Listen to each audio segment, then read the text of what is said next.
No. Hi, everybody. Like I said, I am trying to get everybody logged in and get us ready to go. I'm already presenting. I'm already recording. And like I said, I'm going to probably allow my team to do the actual lectures today instead of me. Mr. Mouse, say hello to the class. Oh, good. That's good enough. If you're in this little studio, you don't know that to the left and to the right, it's like a landfill here. But sometimes he just wants to sit here and comment on my lectures and be petted, I guess is what it really comes down to.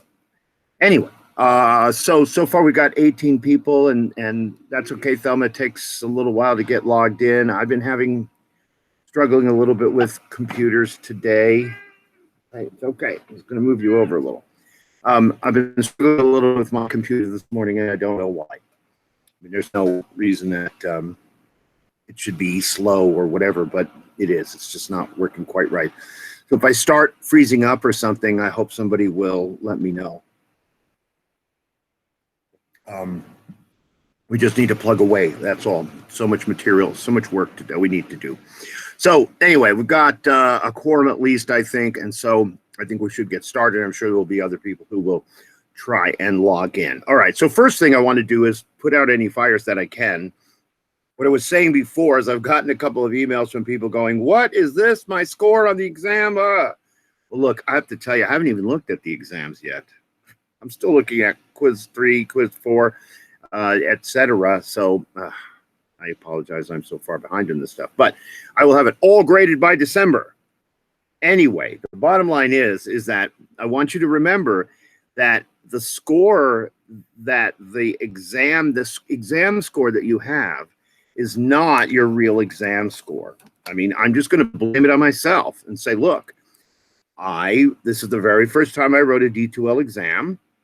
It seems like most people are not having any trouble taking the D2L exam.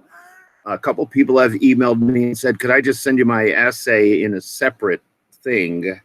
And I said, sure, do it. Go ahead. Because sometimes when you're typing in D2L, I don't know, it just isn't as cooperative as it should be. And so the bottom line is that the exam was due at noon today. Right. And so anyway, the thing is that all it's graded most likely is the multiple choice. And there were 40 multiple choice questions. I don't know what that means. 40 multiple choice questions. And it graded those. But if it probably, as soon as it looked at the short answer questions and it looked at the essay questions, as soon as it did that, it gave zeros because it can't grade that stuff. I mean, short answer questions like that, they require me to look at them. And so what it does is it looks at them and it just goes, I can't grade this, and it gives you a 0.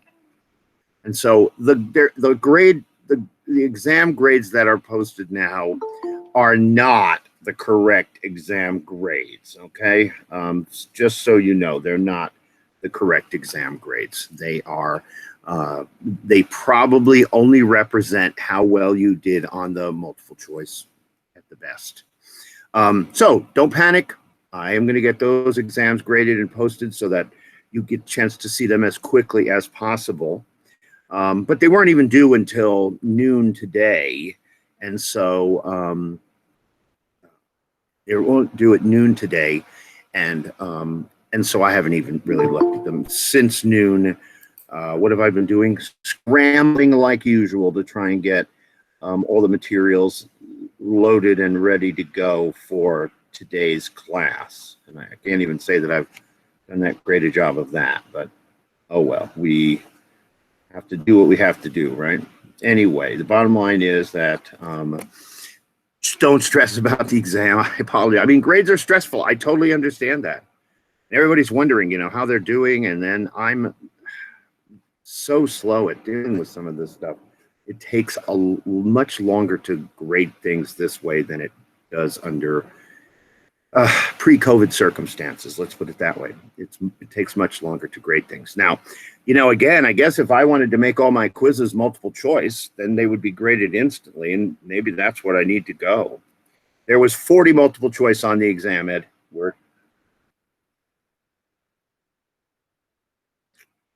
And so that's probably the only part of the exam that is reflected in your exam grade if D2L has already graded it. And again, I'm going to accept all the blame for that. If you,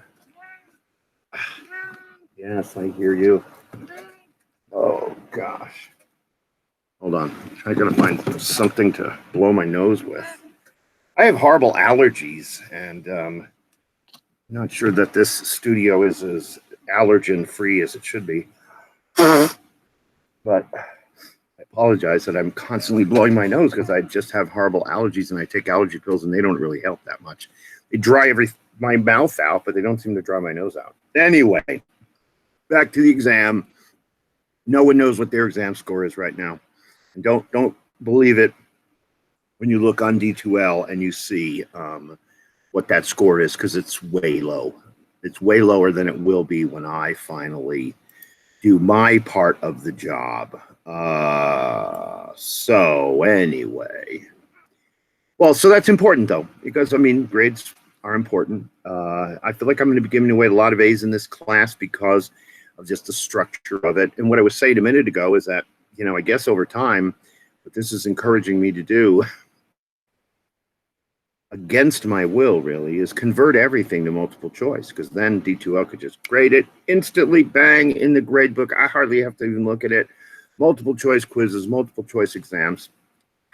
But, I personally don't think multiple choice questions should be more than a percentage of an exam. I really don't. I feel like I need to ask people to write things and explain things, and I'm just not a huge fan of a 100% multiple choice exam or multiple choice quiz. But I guess in the future I should move in that direction, because it would allow D2L to grade it, and I would not have to deal with it. A lot of people have moved in that direction, and I've been resistant to it, I guess. And that's just because I told you I'm a feeble old dinosaur, and so I gotta, just take it one day at a time.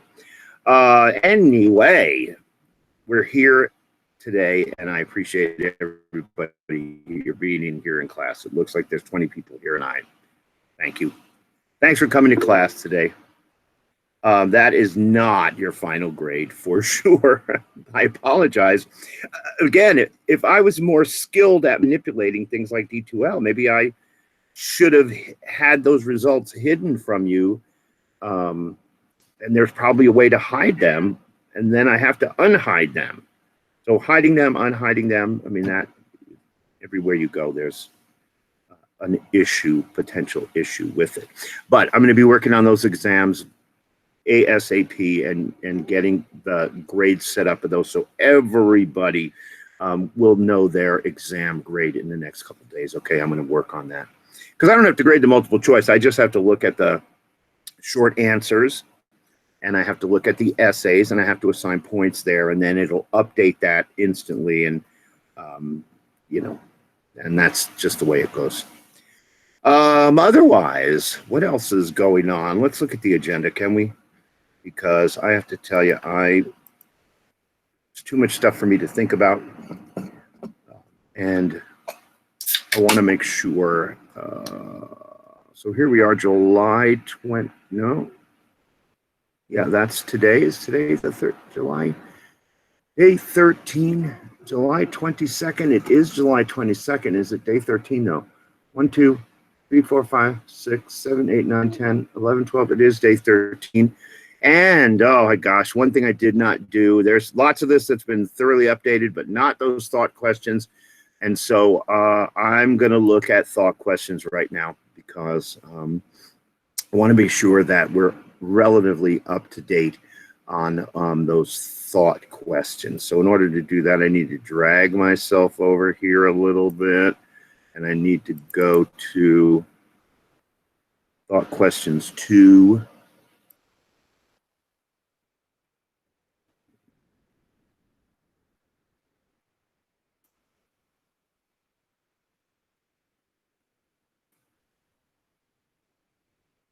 Oh, you know what I should do?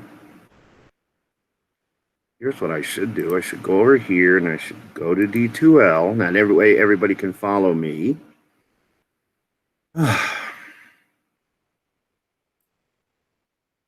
There's that beautiful forest. Hang out in there. I'm going to go to content. And then look, I don't know if you see this, but I put a bunch of documents up yesterday, including the most updated version of the big chemistry PowerPoint. And there's thought questions too. That's where I was heading with this. I click on it. I don't see anything happening. It looks like nothing's going on, but it's way up here. This format drives me crazy. But here's thought questions. And I think we're pretty much here. I'm going to go, so A2 for sure, A2 through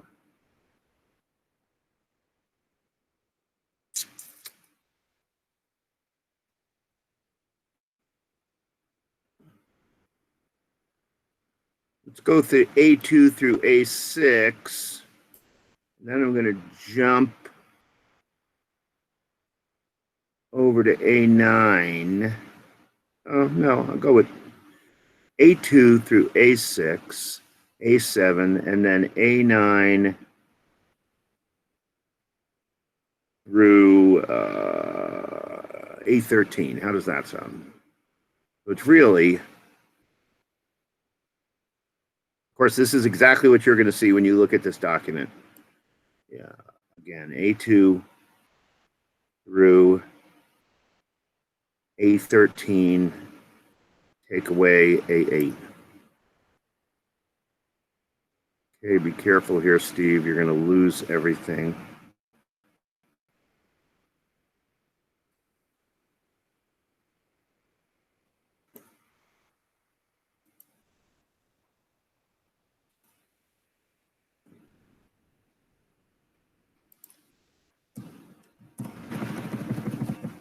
I'm updating this now. A2 through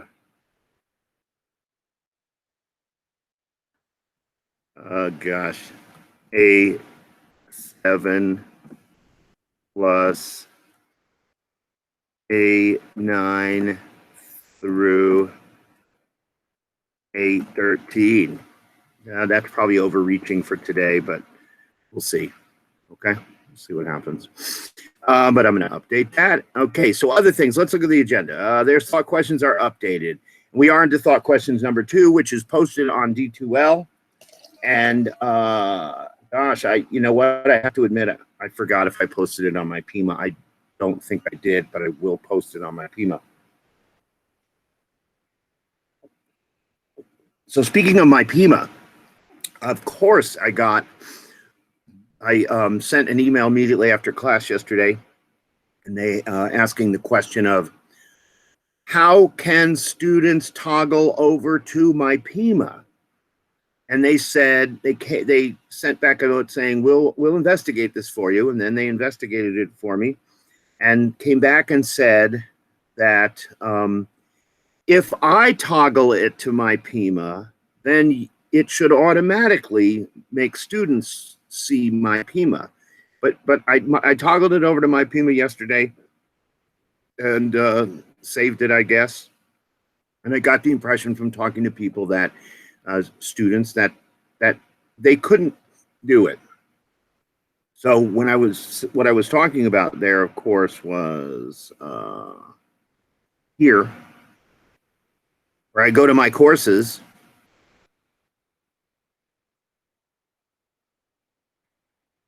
Okay, and I scroll all the way down there to my courses, and then I try to find the faintest link, the faintest icon in the history of iconography, and I click on it, and notice I set it for my PIMA. So what that means is that if I click here, I go to my PIMA, the old my PIMA, which they're definitely trying to discourage, I think, people from being in. I really do. They're trying to discourage people from using my PIMA these days. And I mean, that just means I need to stop using my PIMA, but I'm going to go way down to the bottom and go, oh, I did post cell theory. I did post cell organelles. I did post cell membrane. And so let me just, while we're here, sorry, this shouldn't take more than a few seconds. I'm going to post the,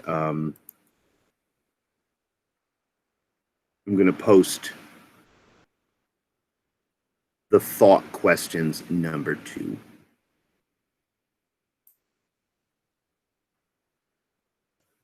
So they're there now if anybody wants to look at them. He said there should be there now. Assuming I can actually find them. Don't panic. Thought questions 1.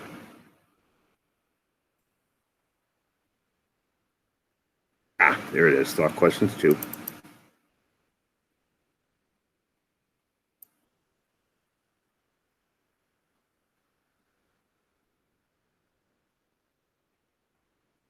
And then just to make some logical sense out of it, questions 1, 0, 0, 1.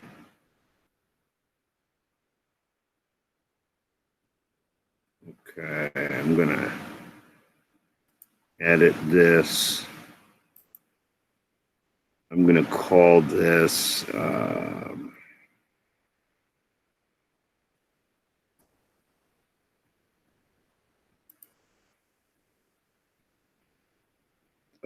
gosh.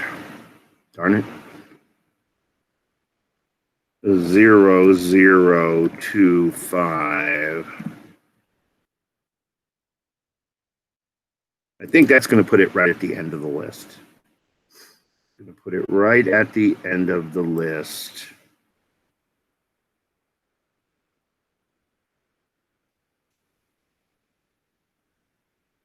Oh, no, there it is.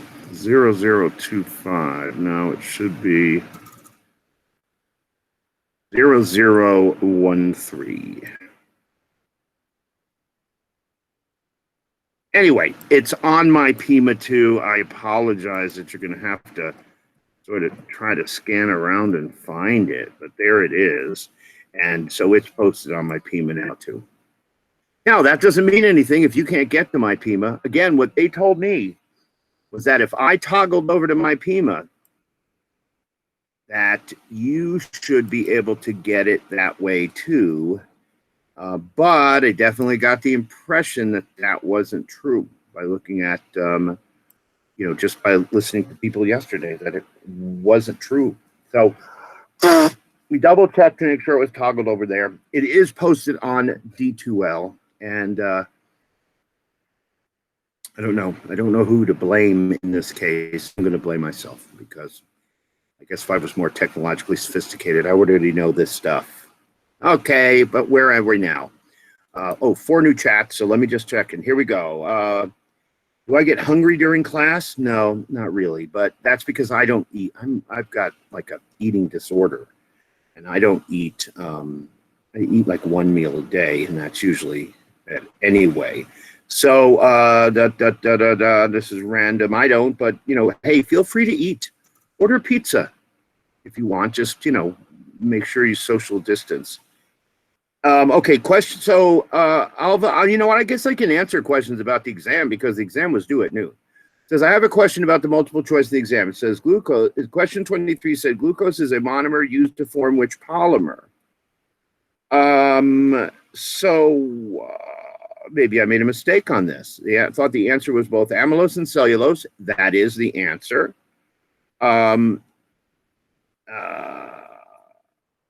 So I'm glad you pointed that out to me. Um, Yes, go ahead. oh yeah, no, yeah, I was just saying yeah, there was weird formatting issues because it was like, just I don't remember, like keratin, and then it said A and D, and then it said amylose, then it said A and B, and then it said uh, cellulose, and I knew it was amylose and cellulose, but yeah, I didn't know how to pick it. Well, okay. Also, question 20 just straight up had the answer in it. It did? Yeah. What do you mean? It was the one about, it was The basically electron? asking like what's an electron, and it just said like the one with the negative charge is an electron, and then there was the options. So it just said Oh, the answer in the question. oh wow, that's crazy. Okay, well, but I can't blame Pima College for any of this. I have to blame Steve Mackey for this is my first attempt at. Oh, well, but that's good though. It means I need to go back, look at question number 23, right? I don't know. You know what? Right this second. But where is D2L?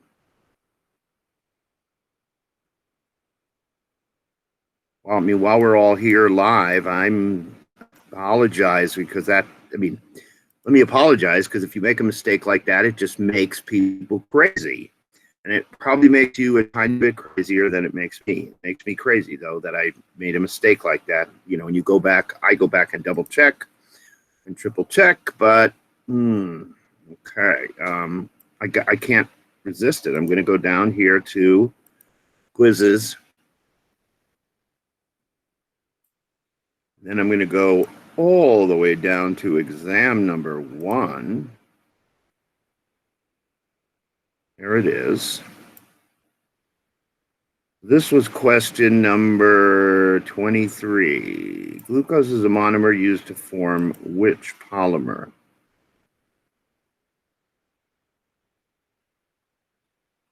So keratin is, I see. You know what? So this is crazy. This is A, B, C, D, E, right?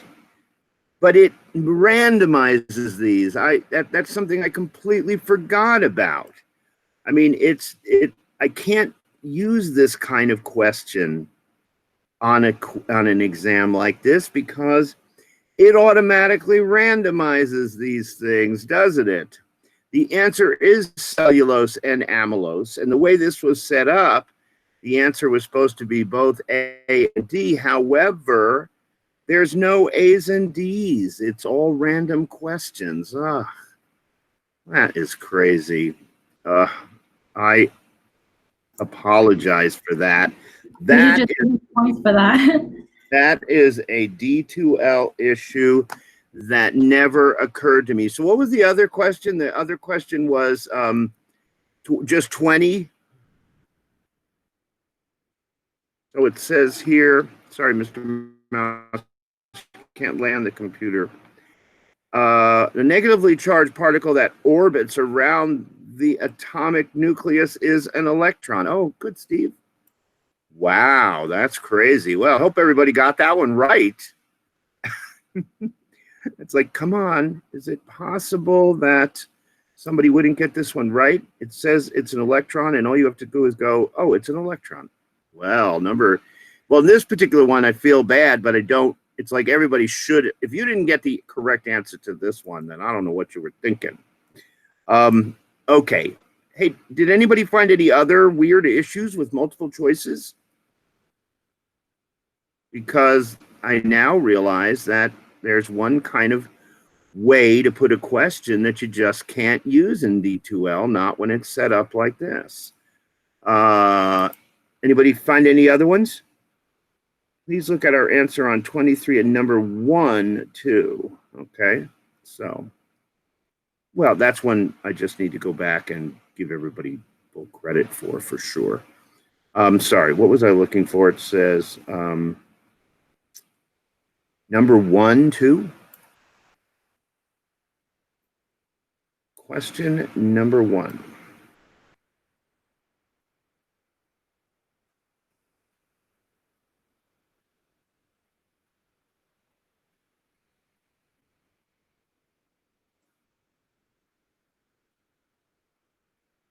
Well, this one looks okay to me, right? Does anybody see any problem with this? Human body temperature in centigrade degrees? I mean, the answer is 37, Yeah, that looks fine. not 100, not 98.6, and not 22. Remember, these are numbers like, these are other significant numbers. Like 22 is what we said was room temperature.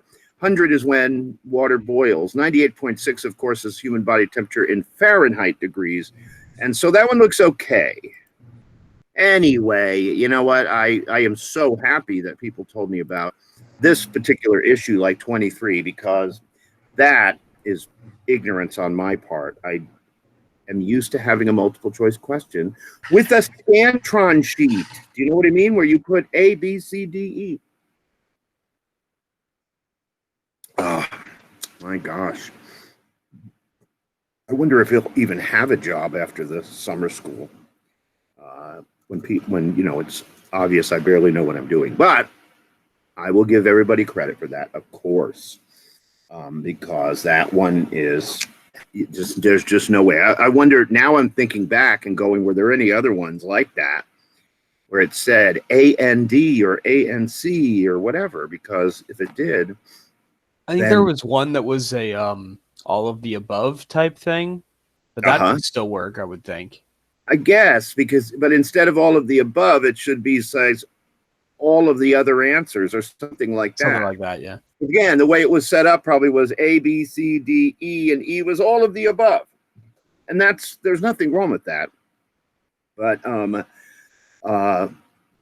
it is absolutely you know, something that it just didn't occur to me that when you do a multiple choice question in D2L, it isn't labeled as A, B, C, D. It just gives you the, you know, a blank that you check. And again, that's one of those things you have to learn when you're doing.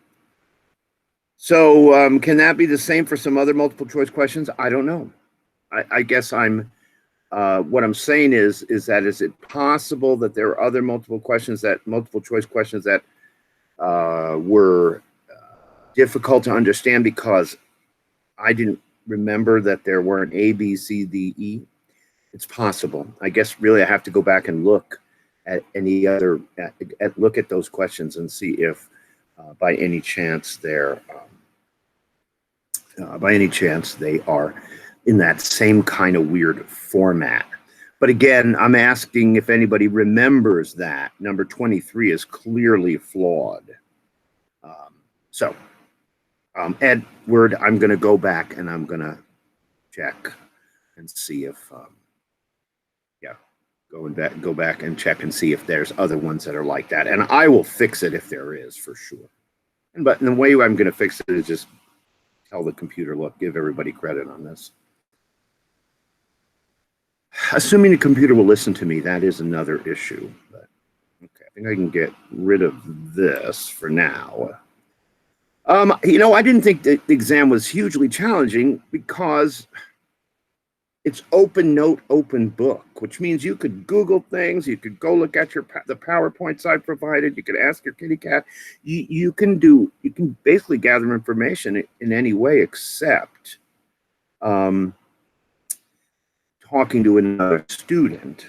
And look, I'm not blind. Of course, you could talk to another student about it, and I wouldn't know. So that's the way they're doing it. Now, what they're doing now at PIMA is they've got a big work group on proctoring, and they're talking about having exams proctored. Anyway, thanks, Zen, for saying that. The thought questions are designed to help. I mean, they're not, under the present circumstances, they're not as useful as they have been in other circumstances, but I still think they're useful because they help us focus on some of the most important material. Okay. What was I saying there? I forgot. Guess it can't be that important, huh? Whoops, wrong. We are going to start talking about cells very quickly. I can't wait. I'm excited. But here we go, back to here. So look, I haven't done it yet, But I will, as soon as we're done today, I'm going to post this lab called Osmosis at home. Let me show it. Let me show it to you. And because it's here hiding somewhere. I just haven't had a chance to post it. It looks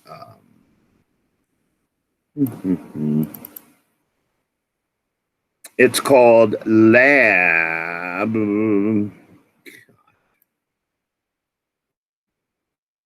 Here it is, Osmosis and Gummy Bears. I don't know if that's what I called it when I labeled it here, Osmosis and Gummy Bears.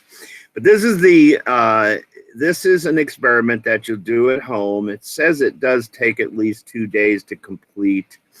And so I'm going to ask people, I'm going to post this and I'm going to ask people to start reading through it. These pictures that you can embed here.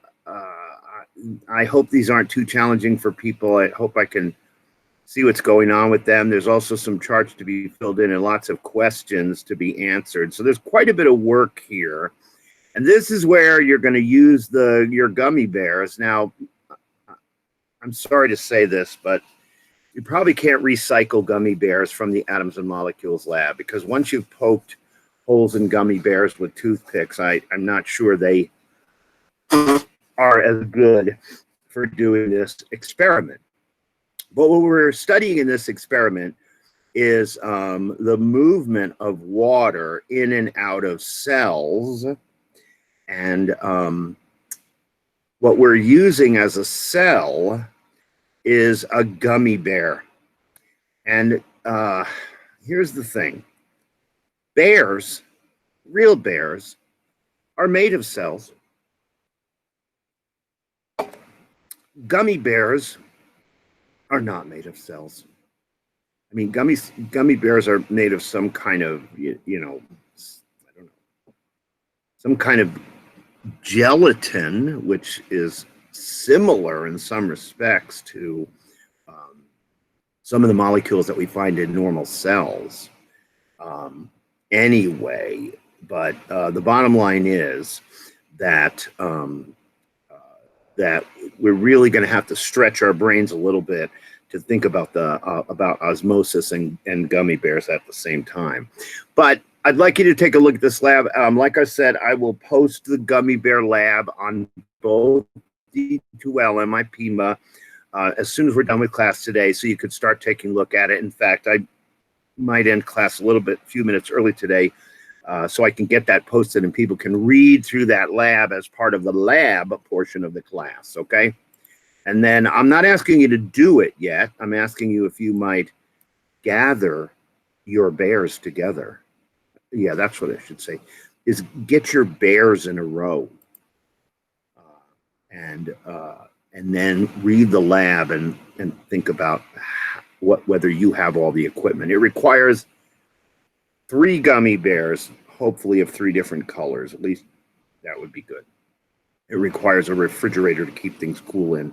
It requires some tap water. It requires a tap water plus some solute that you're going to put in it, either sugar or salt. And I mean, that's the basic equipment. And then we're going to be putting these gummy bears into different concentrations of solutions in order to observe their behavior.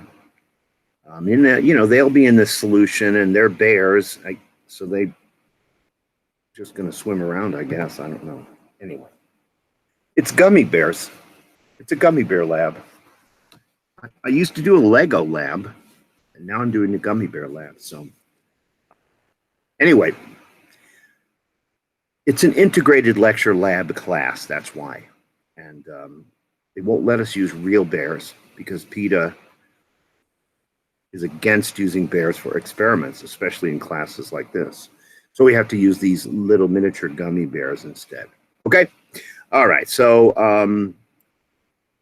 where was I with that? I'm going to post that today, and I'm going to ask you to read it today so that you can ask me questions about it. Oh, that was the pH at Home lab, which is due Monday. This, I haven't decided when this is due. I don't know when it's due. But you're going to look at it today. I'm going to post it today. You're going to look at it today. And then you'll get a chance to, if you have questions, we'll talk about those questions tomorrow. Okay.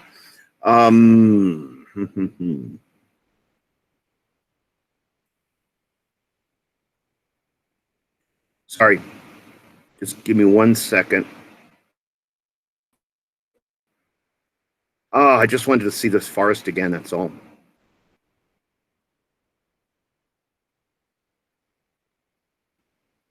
Going to content. Going to the long list of content.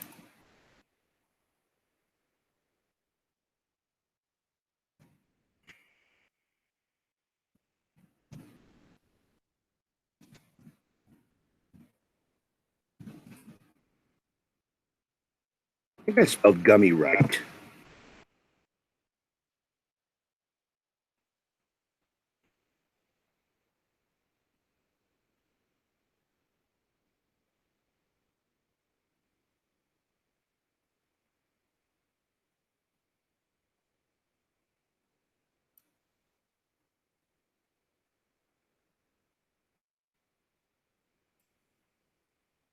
There it is.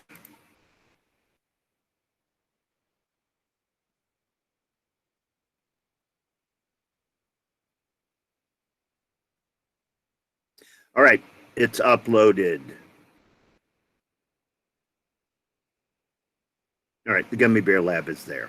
I mean, if you just get to a point today where like, I cannot stand listening to Steve anymore, I got to do something with gummy bears, then, and honestly, while you're playing with those gummy bears, they're still fresh. Feel free to eat some. Just don't eat the ones in the experiment until we're done. And then even then, don't eat the ones in the experiment.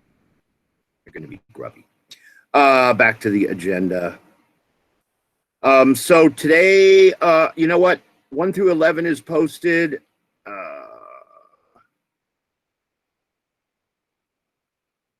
12, I guess, I think I posted 12 yesterday, and I'll post 13 today, but then today is, yeah, today's lecture will be posted also.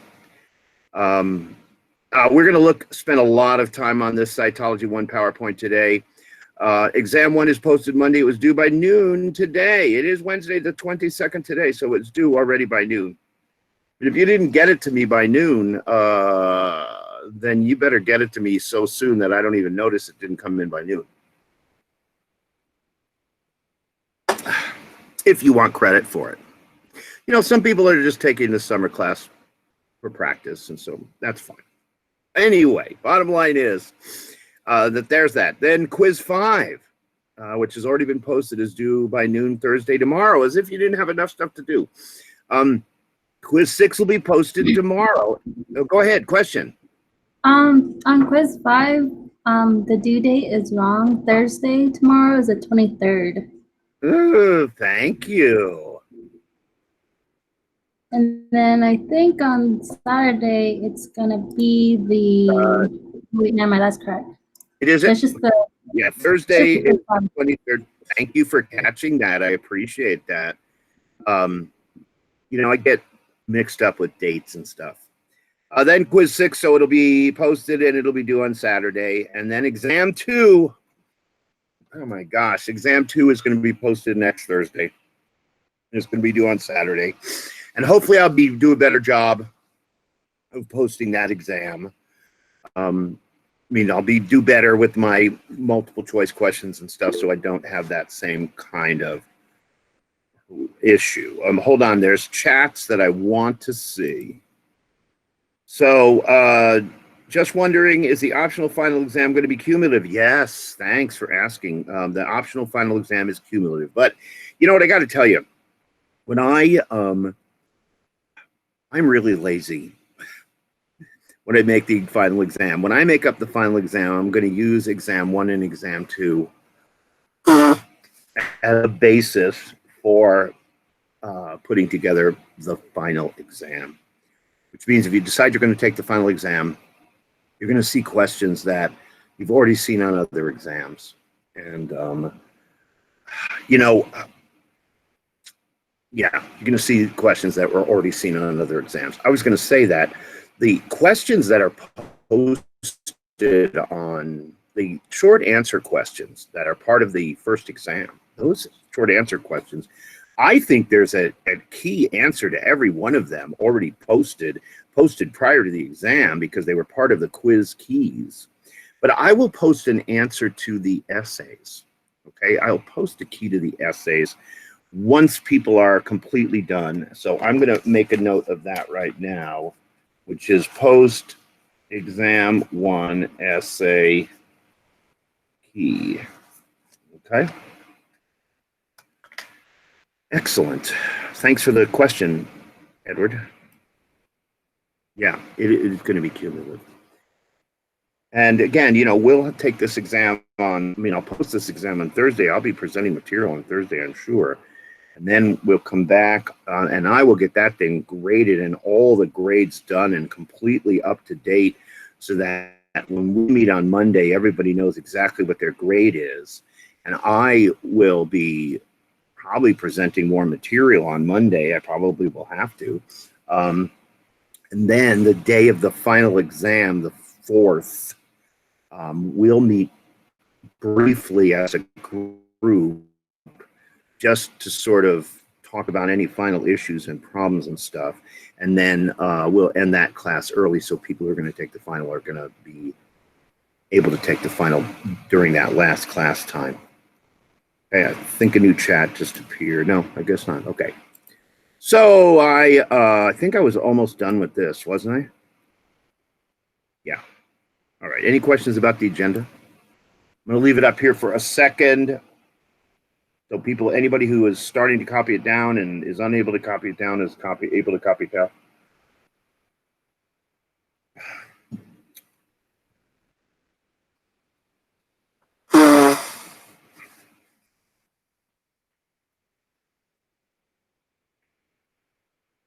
All right.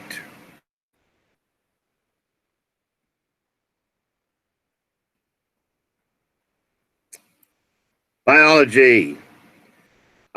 You know, I'm absolutely going to post this PowerPoint.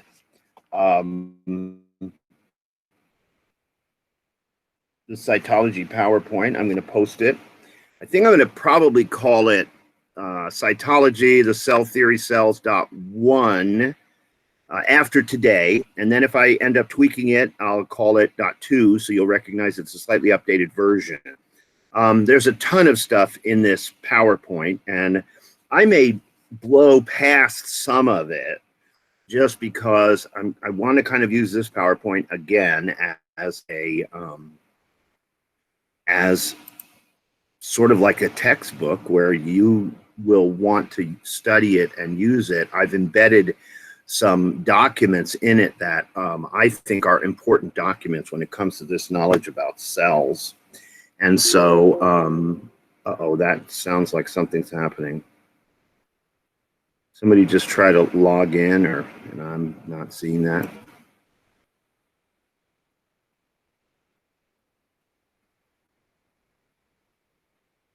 I guess not. There was a weird noise, and I thought, okay. All right. So look, if somebody wants to ask me a question, all I can see now is a screen that is the PowerPoint. That's all I can see. I mean, in some respects, your view might be different than mine. I think when you're looking at this, you're looking at something that includes a little side camera that has me talking or gesticulating or whatever.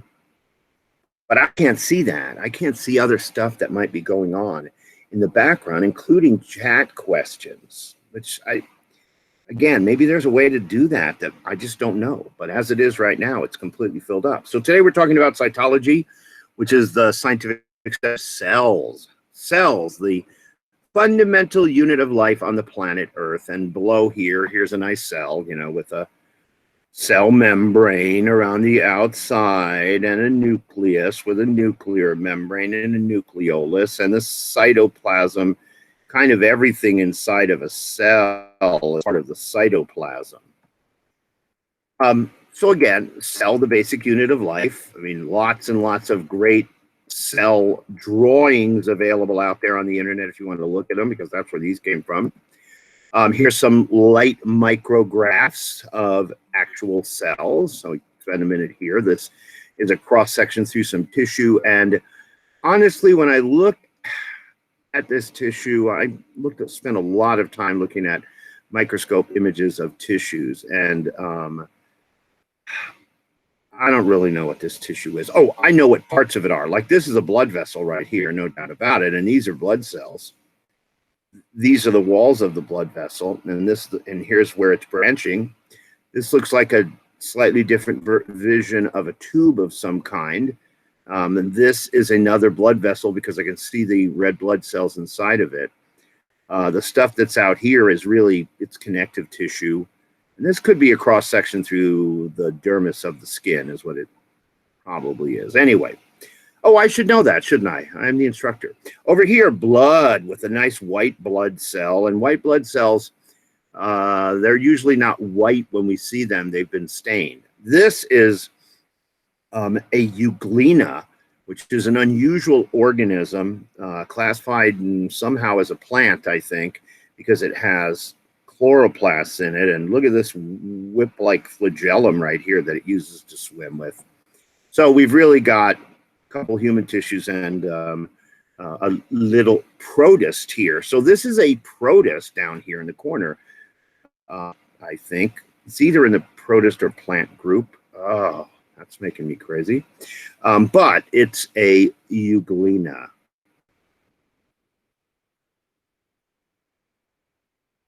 I have a degree in zoology, so you would think I would know instantly. But you know, they keep reclassifying certain things.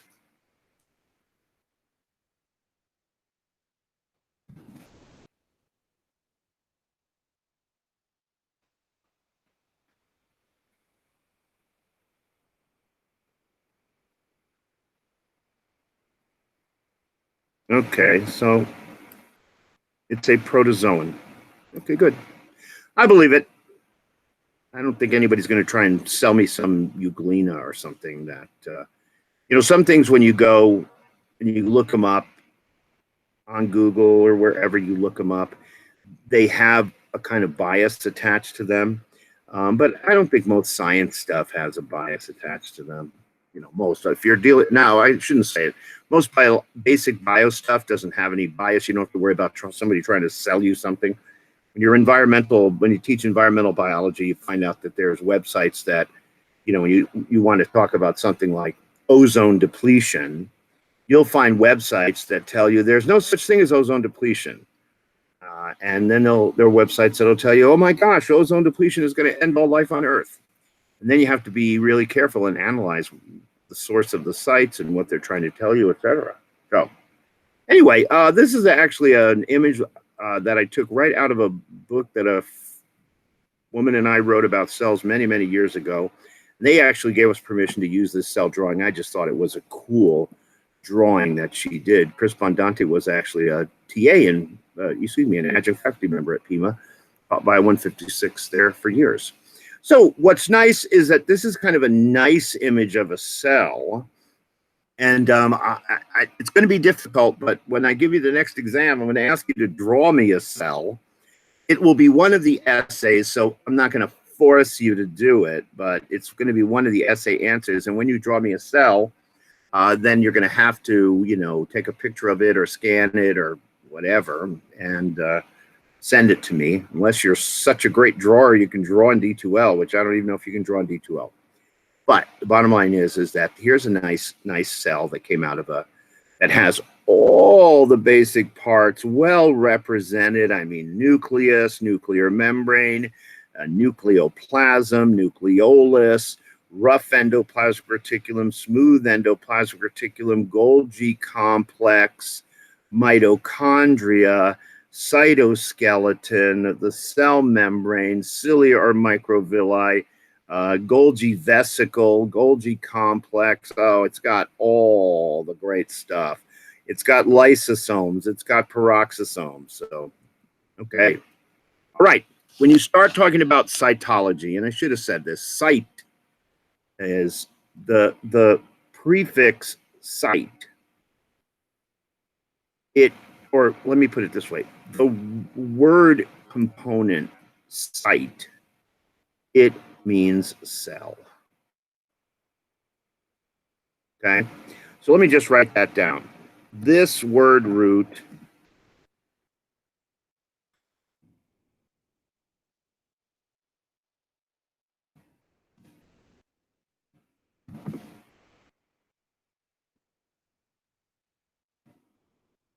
so a leukocyte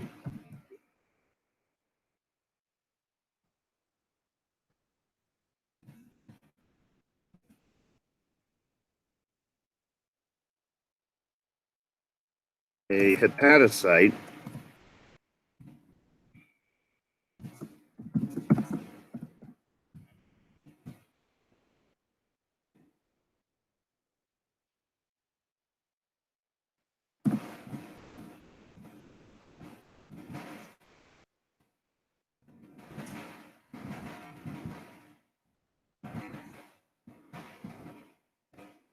just some examples where cyte is useful, or where you would recognize it, right? So back to the PowerPoint. So just so you recognize that cytology is the study of cells, and cyte is a word you will find in the names of various cells to sort of say this is a cell. An adipocyte is a fat cell. So look, here's a document that I embedded in here, a useful document. It is called the Cell Theory, and absolutely there's sort of repetition around this. But let's talk about this document for a few minutes, okay? This document is called the Cell Theory. You know, I posted this on my I think I posted this on D2L and posted it on my PIMA, but it's also embedded here in this PowerPoint for your use. And so let's boom through it. Number one, oh, let me just say it this way. The cell theory. Well, this is one of the first, this is one of the few things in biology that we call a theory because it's been so well tested and studied. Back in 1840, when it was first proposed, it was called the cell hypothesis. And it's been tested and tested. They've been slicing and dicing for the last 180 years. And it has only made true predictions, and so it has been elevated to the cell theory. And here's what the cell theory says. It says all living things are made of cells. The cell is the fundamental unit of life. This is one statement, really. It's saying, look, the cell is the fundamental unit of life. There are unicellular creatures and there are multicellular creatures, but every living thing is made of a cell, right? So what does that mean in terms of cellularity? Let's take a look down here. There are unicellular creatures again, and there are multicellular creatures. Sometimes they classify the unicellular and multicellular creatures in 5 kingdoms.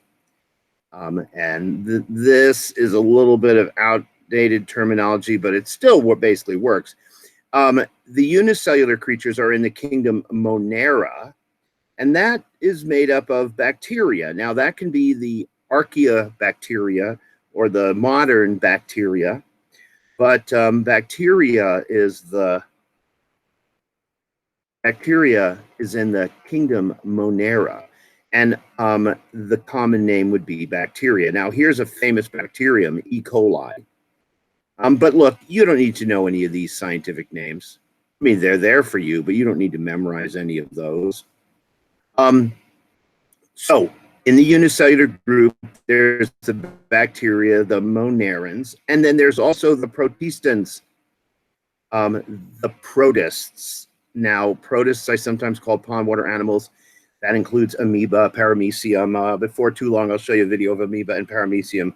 But it also, now we know it includes euglena. Okay, and so we know that euglena was also in that group.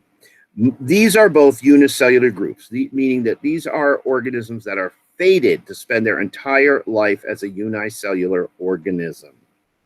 Now, the other groups are multicellular. So the fungi, plantae, animalia, these are all multicellular. So, you know, when I say fungi, I mean mushrooms, molds, yeast. When I say plantae, I mean no pinyon pine, saguaro cactus, mesquite tree, tomato plant, whatever, some other plant that you have. Lots of plants. And then in the kingdom Animalia, those are the animals. There's starfish, earthworm, cats, humans. Again, here's some scientific names. Of course, the scientific name for human is Homo sapiens. The scientific name for cats, Felis catus. Earthworms, well, this is the standard, you know, earthworm you see climbing out of the ground when it rains. Lumbricus terrestris. And then this particular starfish is a starfish that used to be very common near Rocky Point. It's not so common anymore, called Heliaster cubinigi. Okay, anyway, sorry, every time I just touch my mouse, it goes back like that. It makes me crazy. So again, all of these is just to sort of think a little bit about multicellular, unicellular, etc. But can you look at this line right here where it says prokaryote, eukaryote, eukaryote, eukaryote, eukaryote? What this is saying is that in the kingdom Monera, the bacteria are referred to as prokaryotes or prokaryotic cells. But all the rest of these cells, the protists, fungi, plantae, animalia, they all are referred to as eukaryotes, or they have eukaryotic cells. Okay, so of course the question is, what does that mean? Down here, nice little chart that compares prokaryote and eukaryote. Prokaryotic cells are relatively small, usually in the 1 to 5 micrometer range. Eukaryotic cells are quite a bit larger. And when I say quite a bit, really, I say 10 micrometers, 500 micrometers. Yeah, but you know what? There are even gigantic eukaryotic cells, and we're not talking about, you know, whale cells. I'm talking about the kind of cells that form the neurons in our body can be very long. There are neurons, nerve cells that extend all the way from the tip of my toe to the base of my spine. One cell. It is over a meter long. Now, if we're talking about micrometers, if it's a meter long, then it's 1,000,000 micrometers long. So when I say large, there can be some very large eukaryotic cells. Prokaryotic cells are primitive, and what I mean by primitive here is not, well, what I mean is that they're more ancient. The first living things on the planet Earth, it would appear, were bacteria, right? Very, very simple, basic organisms, bacteria. Now, when I say eukaryotic cells are advanced, I mean they're more recent, right? They actually came into being after bacteria, and honestly, the evolutionary tree of life suggests that bacteria came first, and that thanks to evolution, that all other larger eukaryotic organisms, multicellular organisms, came from them. I mean, that's the tree of life that Earth has shown us. Now, prokaryotic cells are simpler. They have less internal structures. The stuff that makes them up, very simple. Eukaryotic cells are much more complex. When you look at them internally, you find a body that is really complex with lots of different structures in it. And we, of course, are going to talk about those structures. In a prokaryotic cell, there's no membranous organelles, meaning no organelles made of membrane. But in the eukaryotic cell group, there are many membranous organelles, like the nucleus and mitochondria and rough endoplasmic reticulum, smooth endoplasmic reticulum, the Golgi complex, etc. Right? So, question. Yes, go ahead. Thank you. So, what difference does that make? Like, I mean, obviously there's a difference, but like membranous versus non, like, what's the benefit of either? The benefit of having membranes, well, I got to say this first, is prokaryotic cells have a membrane around them. Right. But what they don't have are organelles made of membrane. And so that means that within their body, what they do is not very compartmentalized. And that's a little bit limiting in terms of the complexity of the things they can do. Gotcha. In a eukaryotic cell, because it has a number of different organelles that are membranous, it has compartments within it that allow it to kind of do specialized work in one organelle, and then the result of that specialized work can be transferred to another organelle. I mean, you know, in the animal kingdom where we sit, there are very simple animals that that don't have organs. They barely have, they have cells and they have tissues, but they're very, very simple animals. For example, there's a whole group of animals called sponges.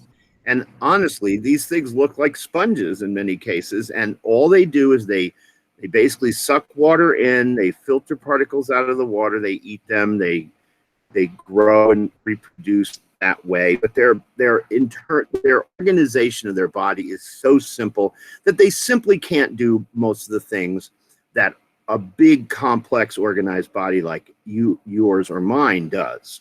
And so there's sort of an analogy there, right? The simplest animals have a very simple body and because they have this simple body, they're a little bit limited in what they can do. The more advanced animals, ones that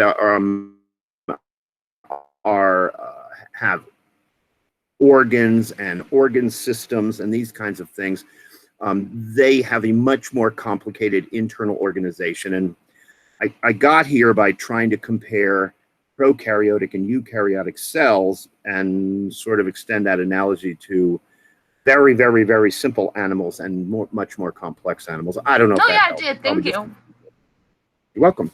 So anyway, the cell theory. First part, all living things are made of cells. The cell is the fundamental unit of life. All right, people, it's 2:33. I got to get up and move around a little. My back is killing me right now. So can we just pause here? We're going to come right back to this in a minute, okay? Not in a minute, in 10 minutes. Okay, I gotta get some ice. I'm drinking really warm soda now, which is distressing to my physiology. Okay, 10-minute break, then we're back to work.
SSB Radio, made by music lovers for music lovers.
All right, folks. Sorry, here I am. I'm back.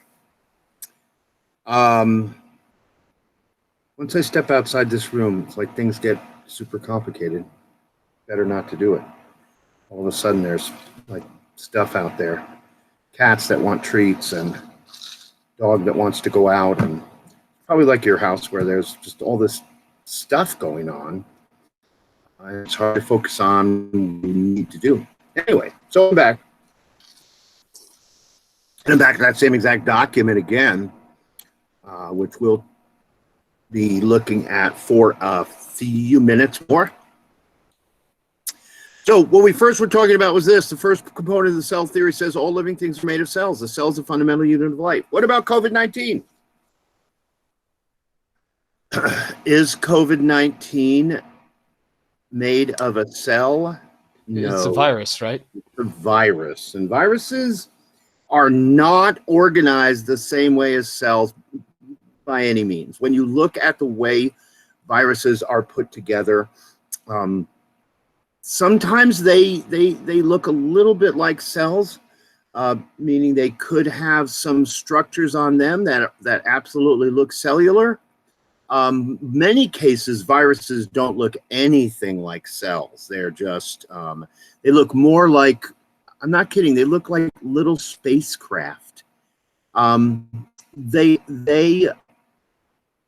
even though they may have some structures that look cellular, a virus left to itself can really not do the characteristics of living things, the entire list of the characteristics of living things. A virus basically needs to attach itself to a living cell, then take over that cell and direct that cell to do exactly one thing: make more viruses. That's it.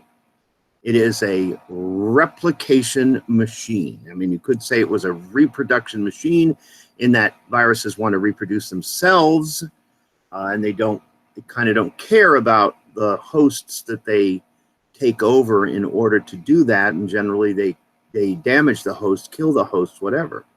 So if you were to look at the way viruses are organized, I think that anybody would agree that they don't look like cells. They don't have the structures we associate with cells, like organelles. And they don't do all the characteristics of living things. Now, this sounds crazy, but I'm not trying to disrespect the virus here.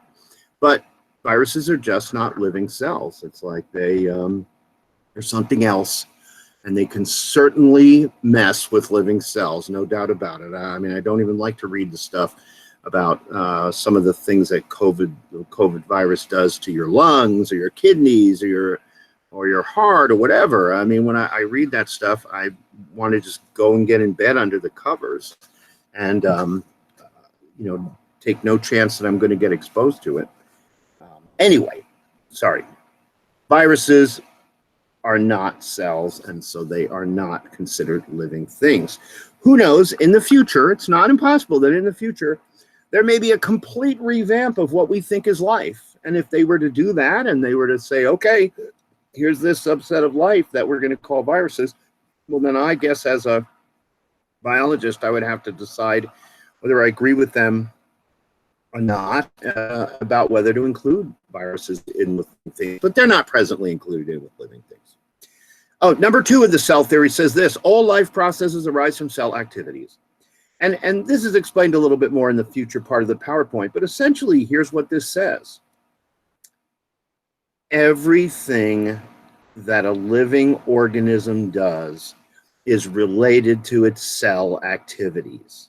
I mean, look, I'm not kidding. I have spent many an hour thinking and discussing this. What do human beings do as big multicellular organisms? What do they do that is completely non-cellular?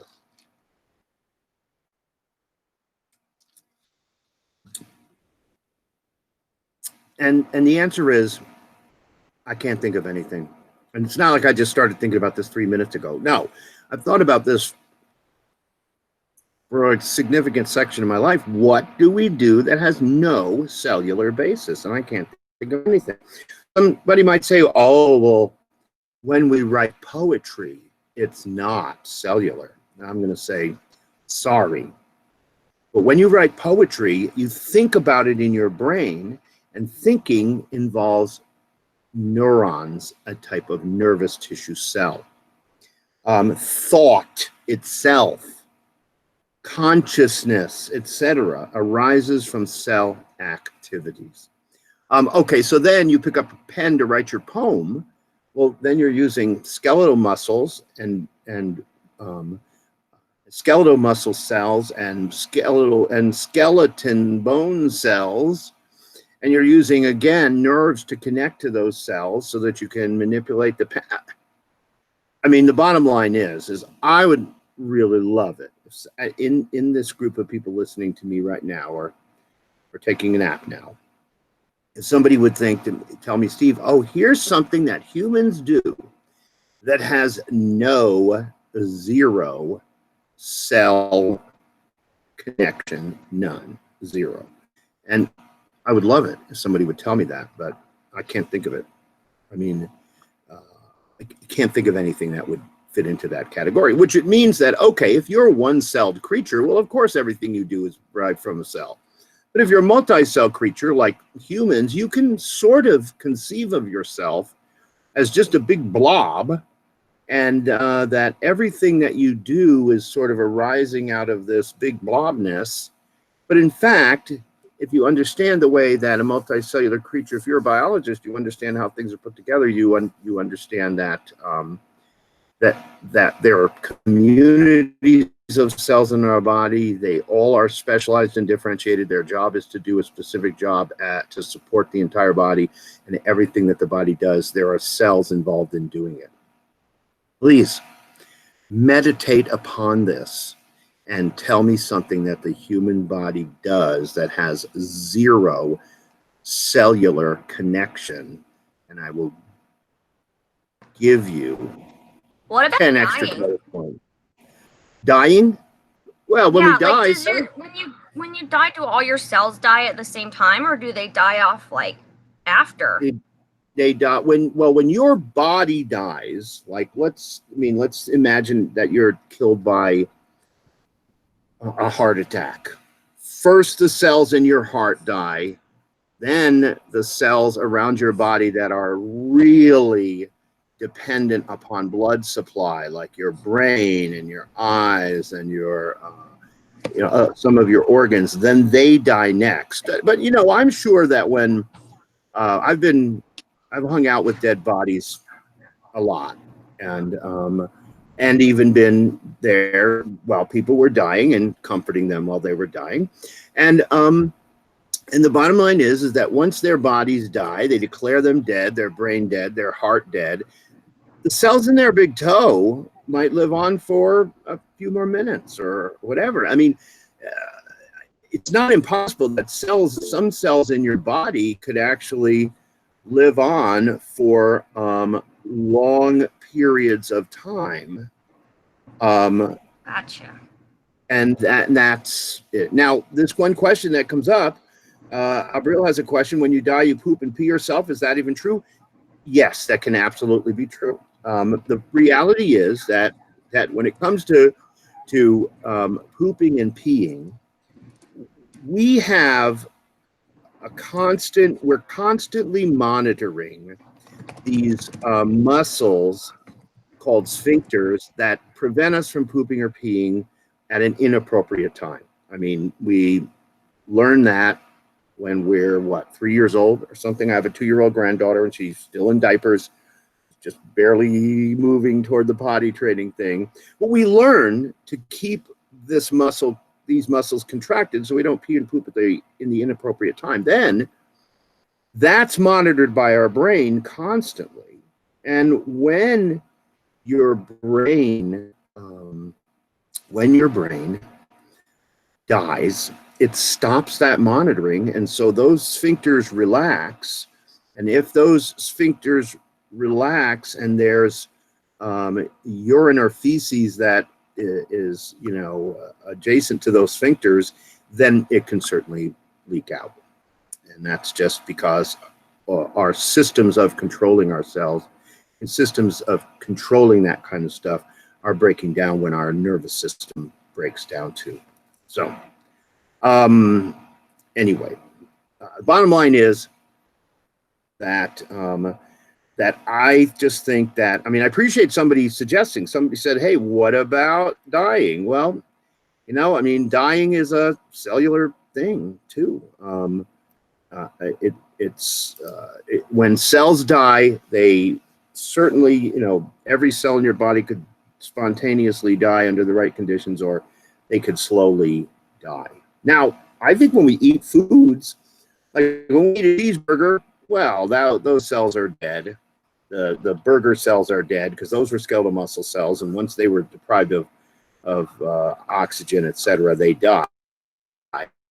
But you know, when you eat lettuce, you're eating living cells. There are certainly, you slice lettuce up, and you're going to find out that it's made of millions or billions of living cells, and then you consume them and chew them up and eat them. And I'm assuming that when you break them up with your teeth, or you break them up when you're digesting, and that kills them for sure. And the question is, okay, if you've got a head of lettuce, how long are the cells alive? And I don't know the answer.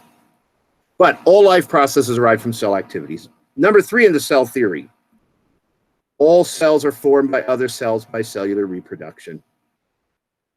This means that if you see a cell, a living cell today, it had a parent cell. And I mean, I know that sounds kind of silly, but it's not totally silly, because prior to 1840, there were lots of scientists who were studying the origins of life.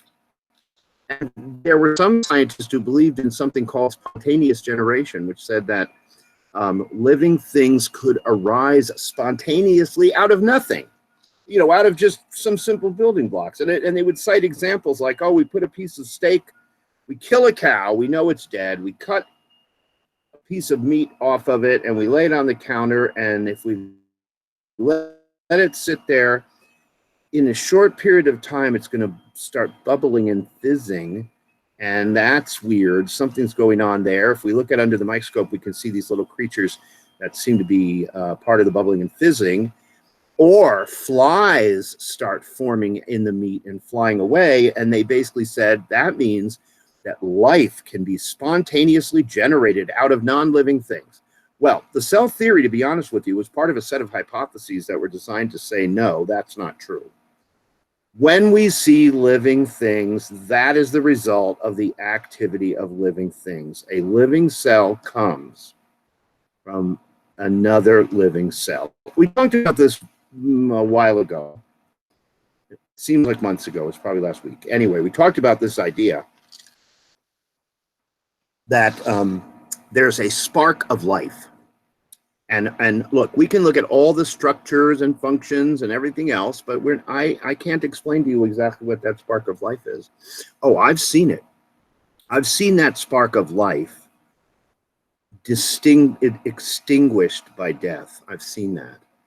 And it's like this flame goes out. But that spark of life, in order to get that spark of life, there's only one way to get it, and that is to get it from another living creature.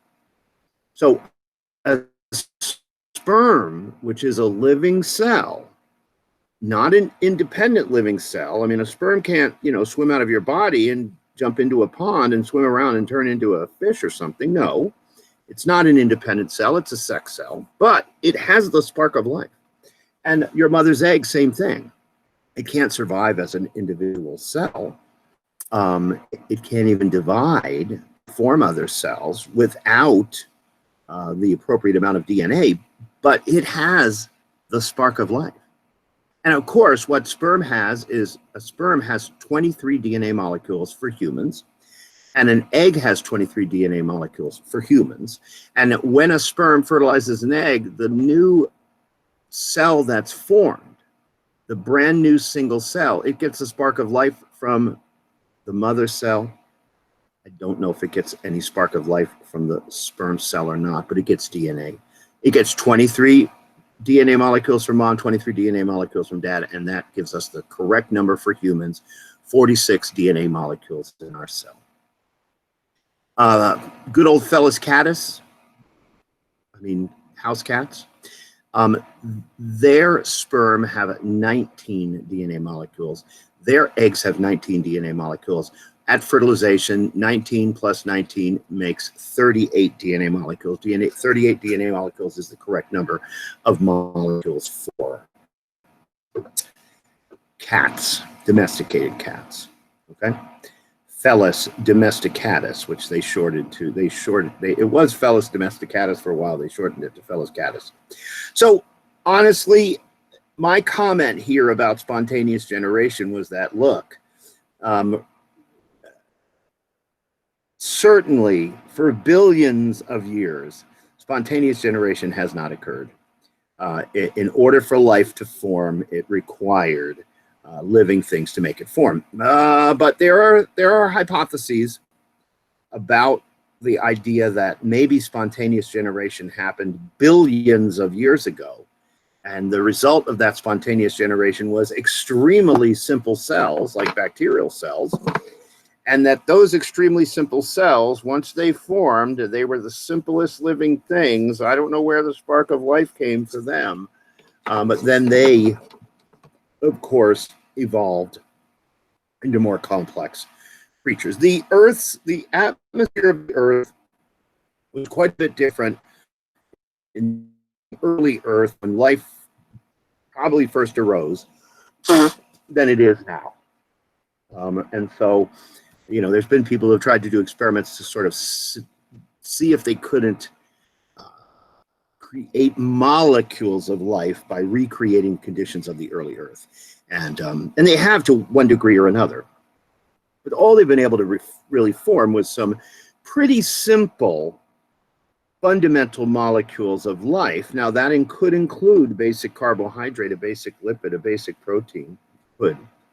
But there's no spontaneous generation anymore.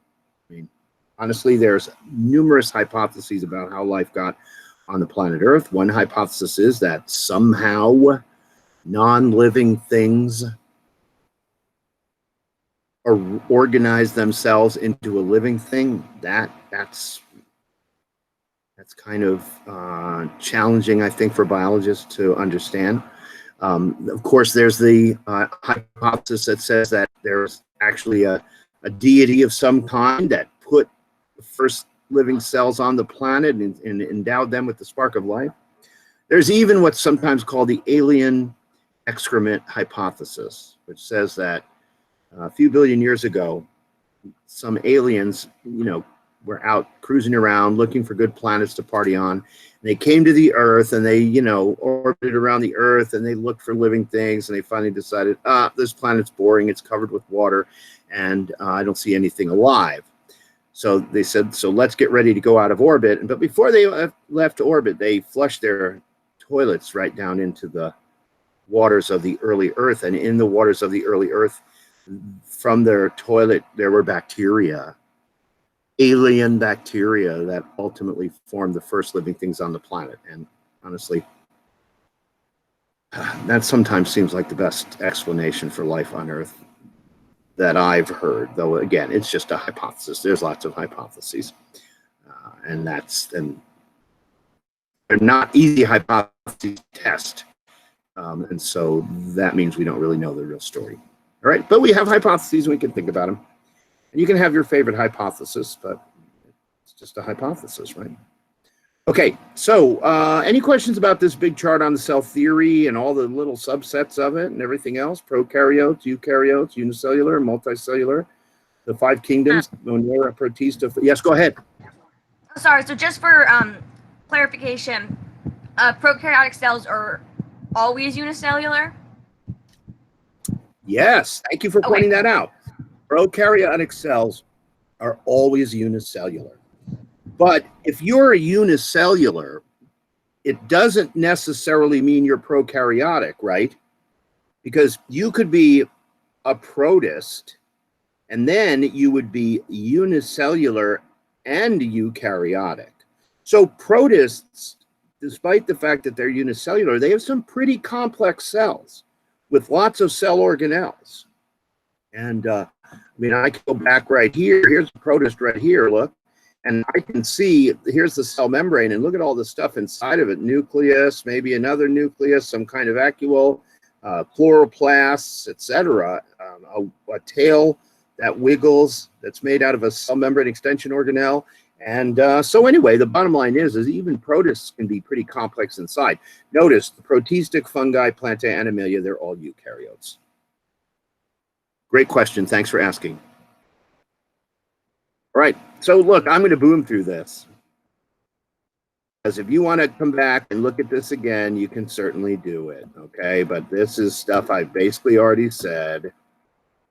And I'm just zooming through it. And cells come from pre-existing cells, etc. Two basic kinds of cells, prokaryotic and eukaryotic. I'm able to zoom through this because you've got that big chart.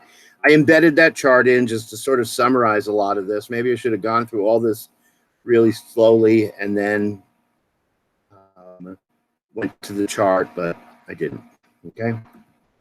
So here's some prokaryotic cells. This is still a pretty complicated looking cell. It has you know, a cell membrane, a cell wall. It has ribosomes are a kind of very simple organelle. It has what's called the nucleoid region. It doesn't have a nucleus. Prokaryotic cells do not have a nucleus. This prokaryotic cell actually has these flagellae that it uses to swim around.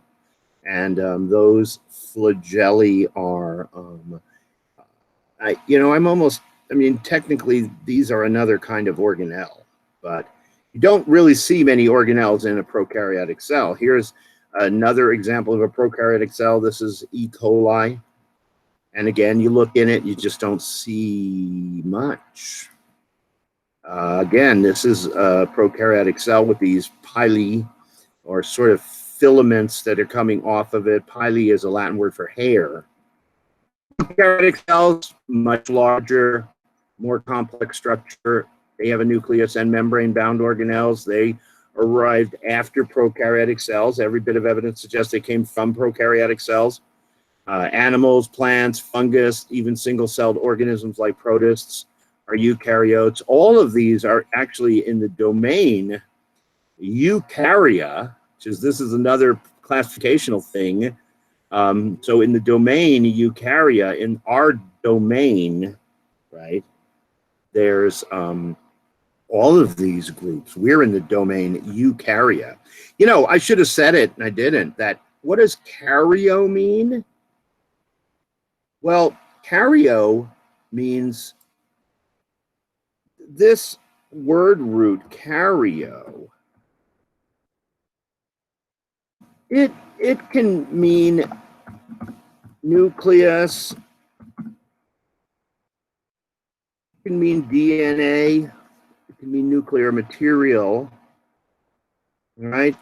The EU means true.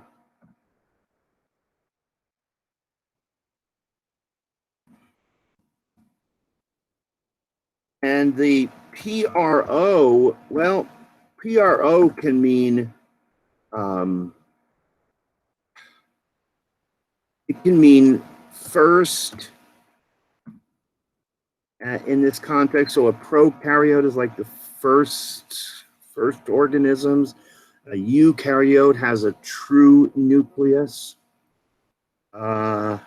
Anyway, so some of these words, they bear just analyzing them briefly, okay?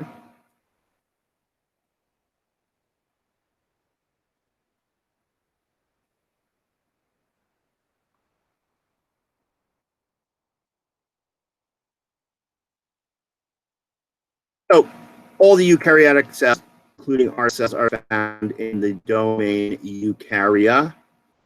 Paramecium, yeast, plants. I mean, all of these creatures that we already know, these are all creatures that are related at some level. I mean, I'm guessing that the genetic overlap between a nudibranch like this is a kind of slug that does not have a shell, and probably the genetic overlap between this thing and human beings is pretty low, but there is genetic overlap, and that suggests that the tree of life, has branched to form these mollusks, and I think the tree of life would show us basically how we are linked very closely to primates like this, and less closely to insects and less closely to plants and funguses. Well, probably it would go most closely to this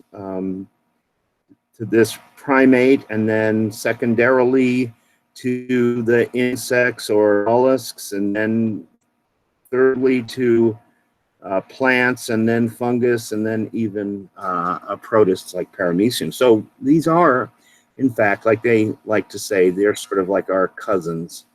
I've showed you a picture like this before. This is a human cheek cell with bacteria. The human cheek cell is this really big thing. Okay, it's really big. And these are the bacteria. So this is the human cheek cell. Here's the edge of it. This is its cell membrane right here. And then here's its nucleus right here. And these may be some organelles that we can see. But then these little dots here, those are bacteria. And you can really see, I mean, you want to say, okay, take this entire cell, imagine it, to have the shape of a beach ball or something, or no, have the shape of a pancake. How many of these little cells could you put inside of this cell or on it? And I think you would agree it would be hundreds, if not thousands. And that's just because those little bacterial cells are prokaryotes and they are smaller and than a eukaryotic cell. Again, prokaryote and eukaryotic cell. Well, I have written it up here more accurately. 10 to 1 million micrometers. I'm talking about that neuron that extends from the tip of my toe to the base of my spine. And hey, how long would a neuron be in a giraffe? It would extend from its hoof-like foot all the way up to the base of its spine, and that might be taller than me, so it might be 3 million micrometers. It's not impossible. But in this electron micrograph, we can kind of see some basic structures. We can see the nucleus and chromatin and nucleoplasm, nuclear membrane, etc., all of this stuff. Then over here, we see rough endoplasmic reticulum and lysosomes and peroxisomes and mitochondria, etc. So lots of organelles pretty clearly visible. Again, large organisms are built of more cells, not bigger cells. Human has 10 to the 13th cells. That's what? Yeah. 10 to the 3rd, 6th, 9th, 12th, 13th, 14th. Okay, it's approximately right. A rat has fewer cells, but that doesn't mean that rats can't be your buddies just because they have fewer cells. Don't point it out for rats, and they won't feel bad about it. All right, so structures of the eukaryotic cell. This is a super important material in Bio 156, of course, the structures that make up the eukaryotic cell. And, there's lots of ways to go through this kind of material. I mean, we could just stare at a picture like this, which is a pretty good picture. It shows lots of cell organelles. Very good picture, just quickly grabbed off of Google. I mean, you go to Google and you Google, I don't know, eukaryotic cell, and go to the image section, and you're going to see about 50,000 images. And some of them are just going to be beautiful images like these, where they've colorized, etc. And they show pretty accurate representation of what these organelles look like. But before we get there, let's just talk for a minute. Come on, computer. The outer edge of a eukaryotic cell. Yeah, I better be careful about this. We'll talk about the differences between plant and animal cells, but the outer edge of most eukaryotic cells, the actual sort of living portion of it, is the cell membrane. And have they labeled this here? Well, yeah, here they have. They've labeled it as plasma membrane. So just to be clear, plasma membrane, plasma cell membrane, these are all the same. This layer of lipids and proteins is hugely important in regulating what goes in and out of the cell. But technically, once you're inside the cell, like right here, all of this stuff is technically called the cytoplasm. It is a region inside membrane. One part is called the cytosol part, where you find albumins, lipid molecules, gas. Albumin, very specific protein that dissolve in water and kind of, I don't know, something like that. When I think of albumins, you know what I think of egg white, because egg white is basically water and albumin protein. When it's kind of slimy and squishy like that, that's what cytoplasm might be like. And so all of this stuff that's in here is the cytoplasm, but it's actually divided into two parts. It's divided into the cytosol, and the sol means solution. It is the liquid part of the cytoplasm made of water, albumins, ions, lipid molecules, gases. It's the liquid part. Now, have they represented that well here? Well, I guess if you could find a place where there's no organelle, like here, and go, all right, I don't see any organelle here. This must just be some plain old cytosol. Then you would know what it was made of. Okay, now, all the rest of this stuff that's floating in there, these are the organelles. And organelles are the solid structures within the cell that have distinct functions. So remember the old form follows function idea. Well, that form follows function idea certainly applies in a very straightforward way here. So all of this stuff inside the cell membrane is called the cytoplasm. But technically it's divided into the cytosol, which is the liquid portion of all this, and the organelles, which is the solid or structural stuff, like the Golgi complex or centriole or peroxisome or lysosome or cytoskeleton or mitochondria. Those things all are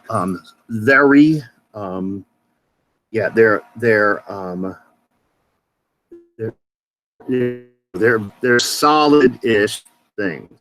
Okay.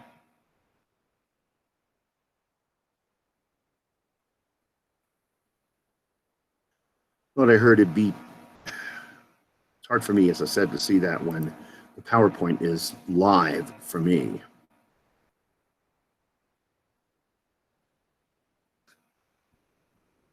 So, just to be clear, difference between a cytoplasm, cytosol, and the cytoplasm is made of the cytosol and the organelles. Okay, so let me show you this next document, and I have to tell you that you guys are so lucky. And I'll tell you why. In my normal class, when I'm teaching in a classroom, right, I seem to vaguely remember what this was like. I would hand this out to people. Well, I can't do it now, right? I have to post it on my PMO or post it on D2L. It's embedded in this PowerPoint. And I would tell people when I was handing it out to them, I would say, look, you know what? You need to memorize this chart. And there would be people who look at me like, Steve, come on, you're just kidding. And they'd go, you're just kidding, right? And I'd go, no, in this particular case, I am not kidding. These are the 14 major organelles in an animal cell. And you need to know everything on this page about them. I mean, am I saying that to you? No, because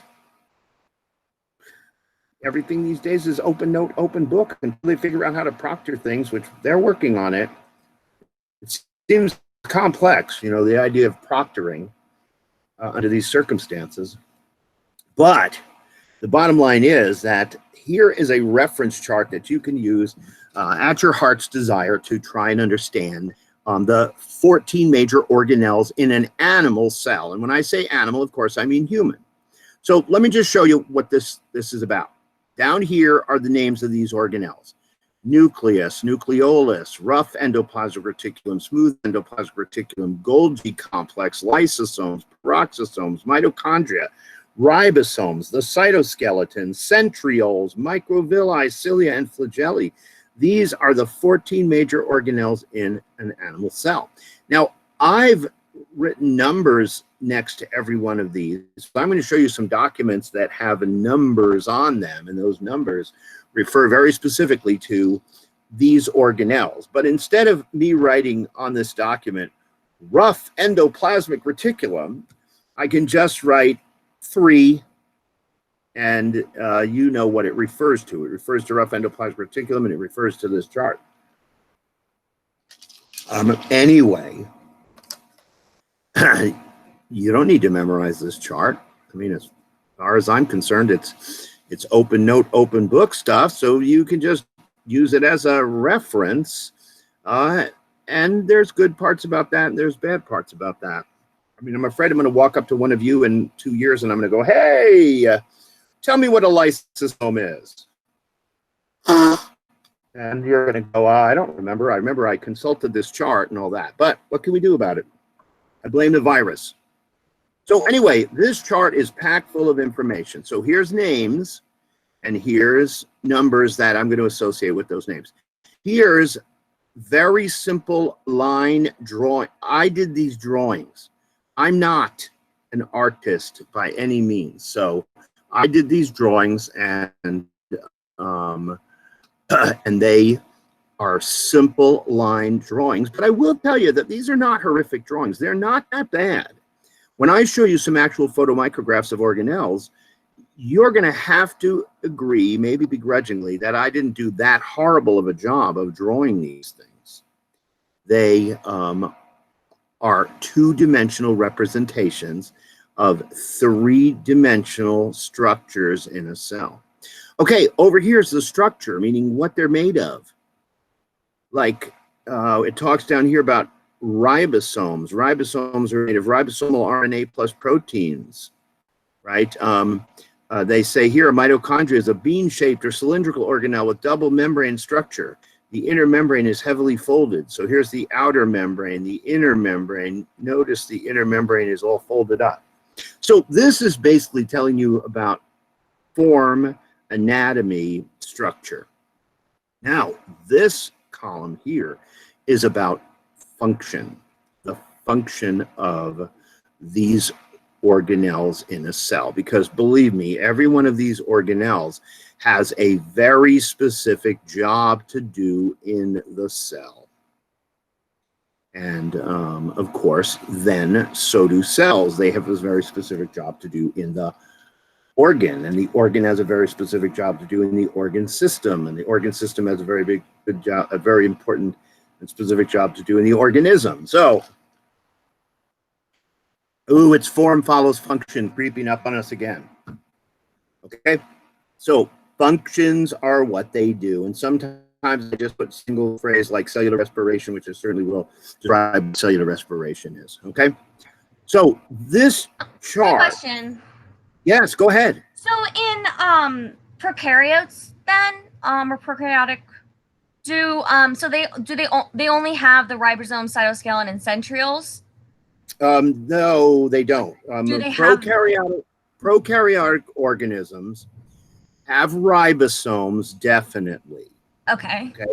Okay. That's the only organelles that that prokaryotic organisms have are ribosomes, plus they might have some of these things down here. Like, remember we looked at bacteria that had this flagellum attached to them? Uh-huh. So when we look in the interior of a bacterium, the only organelle we will be able to identify is a ribosome, a very simple protein manufacturing organelle. That's the only one. They don't have a nucleus.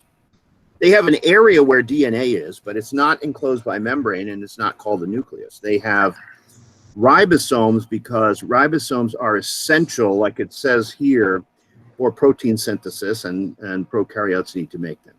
Now, once you get into eukaryotes, most eukaryotes have most of these. Not all necessarily, but most.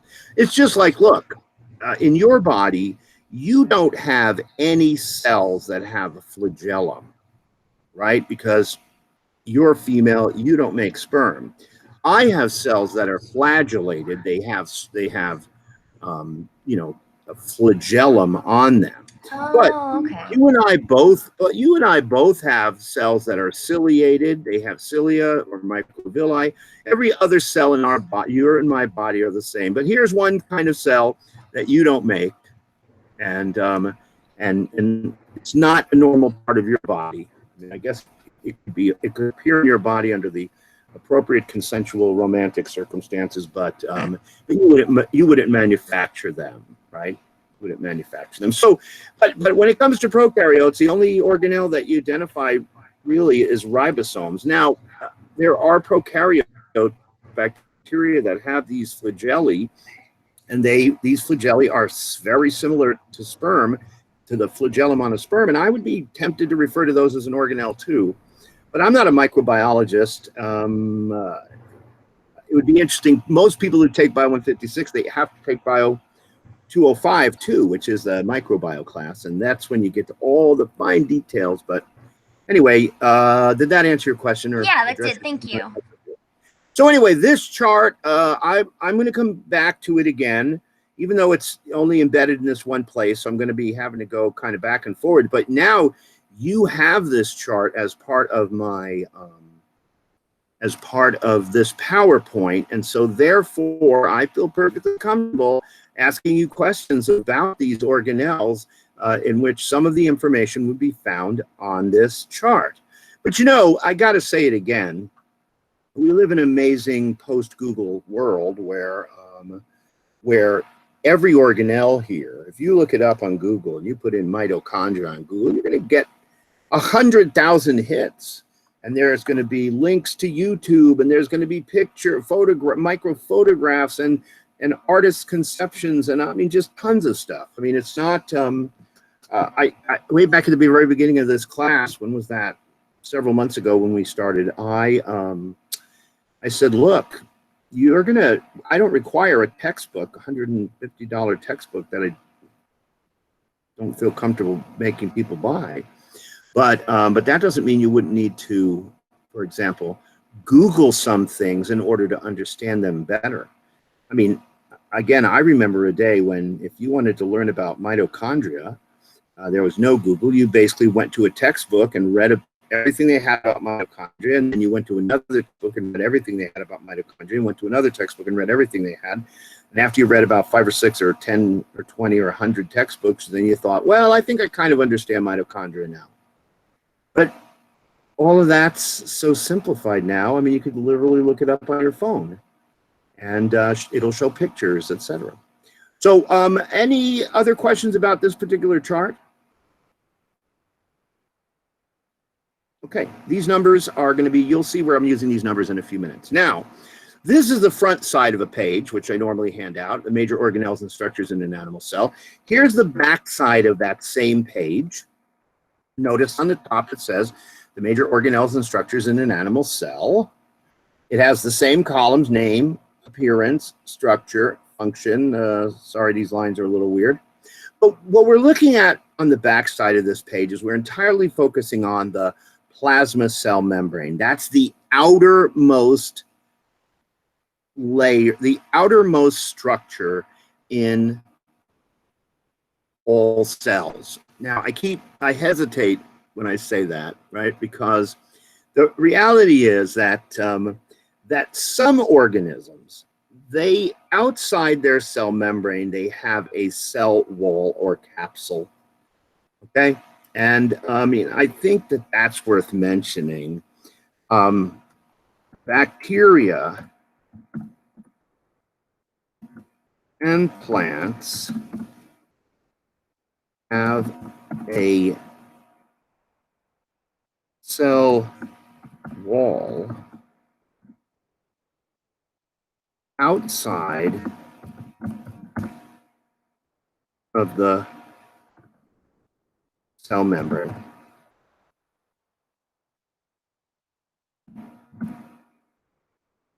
And so but that cell wall, just for what it's worth, it is a non-living support protection structure. Okay? All cells, doesn't make any difference if they're bacteria or any other kind of cell, their outer edge has a cell membrane. But then over that, there can be a cell wall. So I want to put some notes here that probably, well, let me just think about this for a minute. While I'm thinking about this, let me jump to that PowerPoint again. And sorry, I want to tweak it a little bit. It won't take me very long to tweak it, I don't think.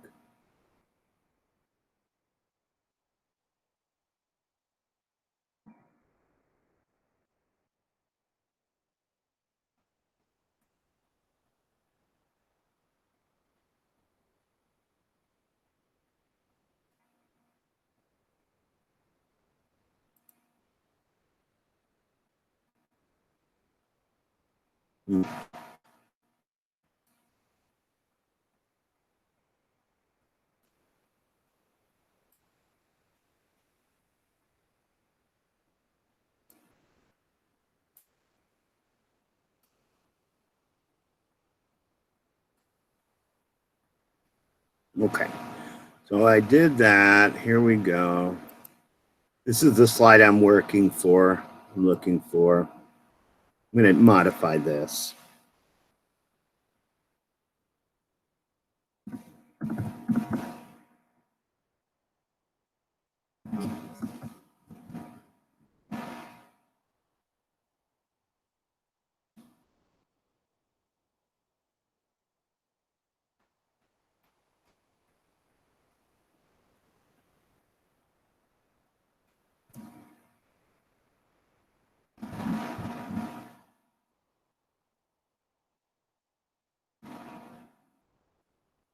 Uh-oh.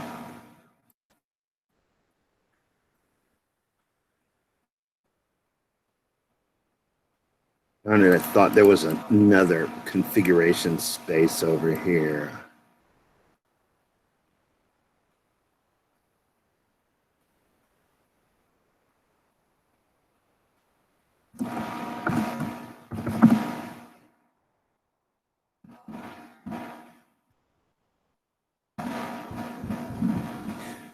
Sometimes this is something I would, again, write up on the board.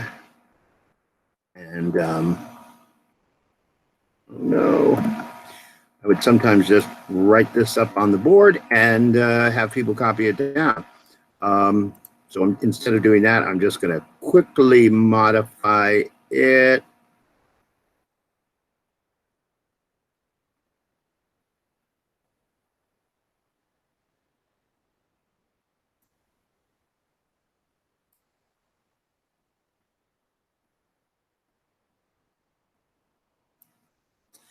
So plant cells have a cell wall on their outer edge. Now, this is not the same as the cell membrane. The cell membrane is a separate entity. They have a cell wall, blah, blah, blah.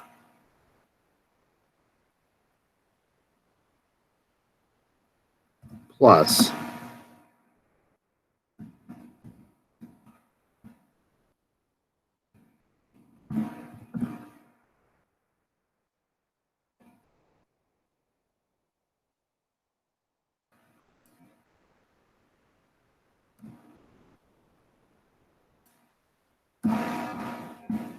animal cells,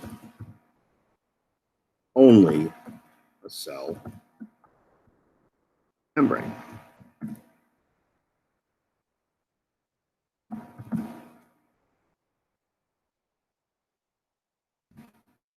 Okay, plant cells have a super important organelle called a chloroplast. And the chloroplast is where photosynthesis happens.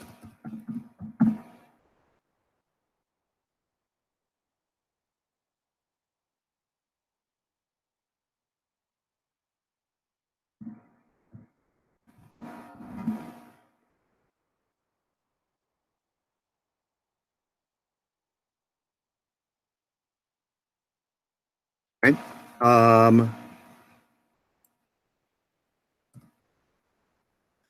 Plant cells do not have an organelle that's called a centriole. Animal cells do have centrioles or centriole. And let me just do the same kind of thing, centrioles.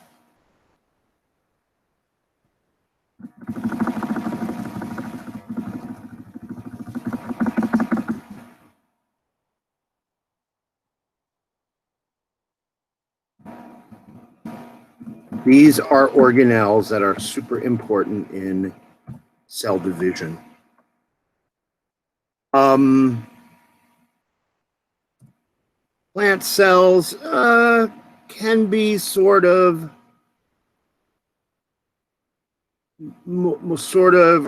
rectangular because they have the cell wall.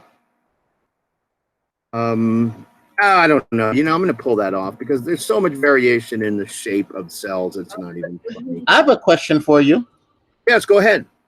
Okay, since Chernobyl has exploded and blown up and people came back, have they noticed any change or abnormality in any of these microscopic cells? I don't know, to be honest with you. I think that I have seen some things on TV, which means I don't know how accurate they are, where they've talked about organisms in the surrounding area around Chernobyl that have had higher incidence of birth defects and those, but everything I've ever seen or read about it is about multicellular organisms. I haven't seen or read anything about unicellular bacteria or something like that. Yeah, because I was wondering why, because the reason I'm asking, because Chernobyl blew up almost 60 years ago? 50, 60 years ago? I don't know. Yeah, so what I'm saying is this. So being as everything's supposed to trickle down through nature, has the radiation trickled down far enough that the people have seen that have the single cell organism been affected by this basically prolonged use of everything? Like grass has gone back and everything else has gone back. Animals have came back, but have they noticed any type of malfunction in these little animals? Again, I have to say I haven't read or heard anything about it. I read science magazines. I haven't read anything about it. That would be a great topic for a PhD dissertation, Kendall, if you wanted to do that. Of course, then you'd have to go to Chernobyl and do some sampling. I'm not sure. Yeah, I don't know. I don't see myself becoming a biologist. I was just thinking about this because I got a glimpse on my phone of the Chernobyl movie. I'm thinking has anybody done this study yet to see has this affected the little mini organism versus everybody else? Right.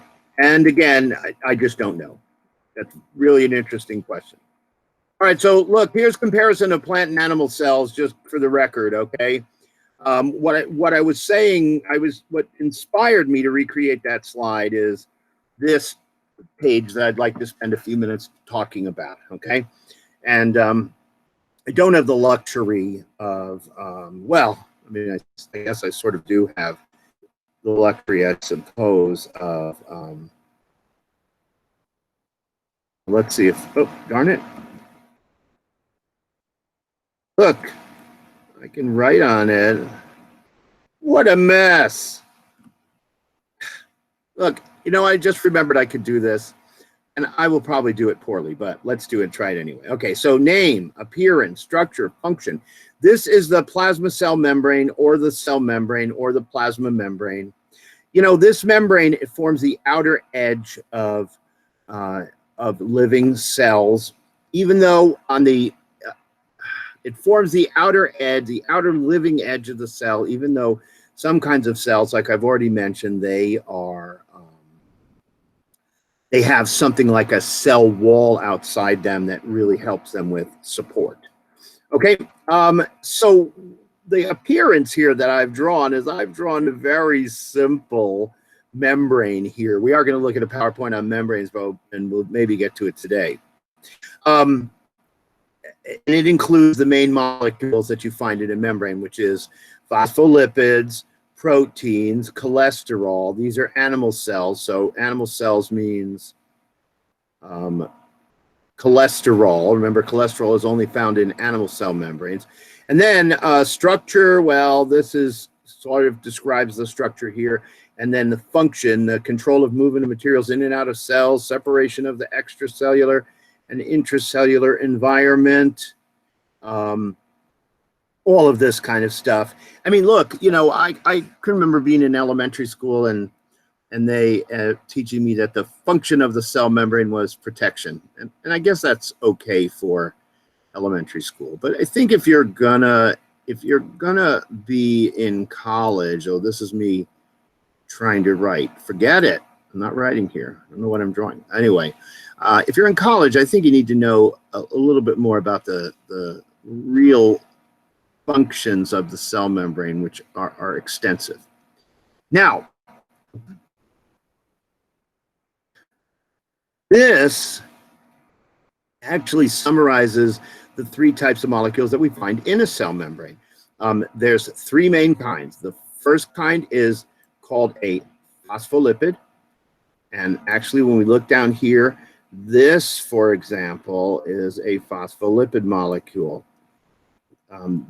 This is a phospholipid molecule, right? Phospholipid molecules, they're often kind of drawn, oh my gosh, they're often kind of drawn like this.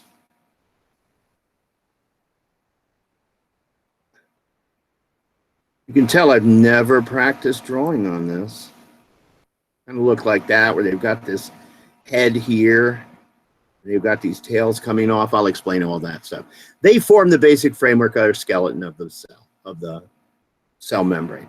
Then embedded in it, there's cholesterol. Like, look right here. This is a nice molecule of cholesterol right there. Do you recognize the steroid ring structure? Here's steroid ring structure. Wait, steroid ring structure? I should just color it in, huh? Steroid ring structure, which would remind you of cholesterol because it is a steroid lipid with the steroid ring structure. And then the last thing, and its job in animal cells to support and strengthen. Then there are lots of proteins. Protein.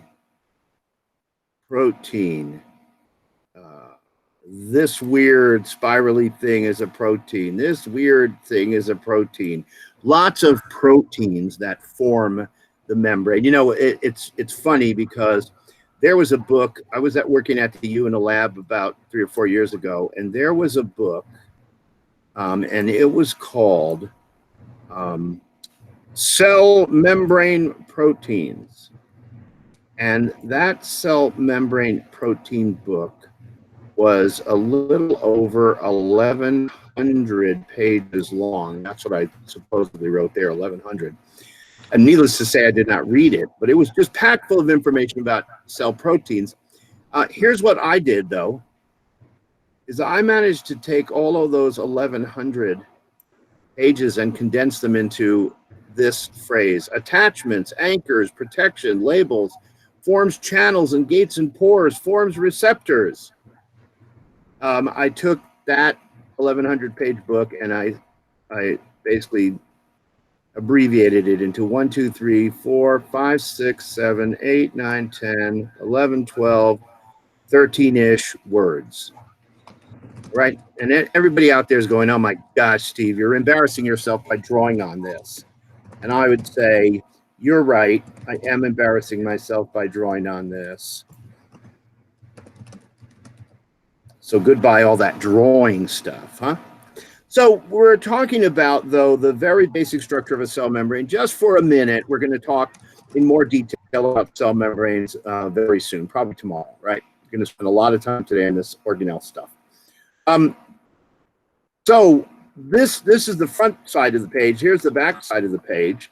Here's all the very basic information about the three main types of molecules, etc. And this is a cross section that shows a nice protein here, a channel protein. Things will move through it. Some other kind of proteins, some other kind of labeling proteins here. Some kind of weird channel protein here. Cholesterol, phospholipids, and again, just stick these things in your head. I will be coming back to them in a PowerPoint, certainly tomorrow. All right, so here's where I want to go now. I want to start talking about how these organelles relate to each other. And honestly, I'm going to admit it to you, I did not try and draw this. I drew this for use in an overhead projector. Dinosaur alert, right? But I still think this graphic is pretty useful. And so I kind of want to start looking at it and talking about it. But I need to stand up and take a break. My butt is numb. Need a better, softer chair or one of those vibrating things that sits under your butt or something like that. I need to get up and I just need to walk around a little bit and stretch my legs. It's been over an hour and some odd since we came back again.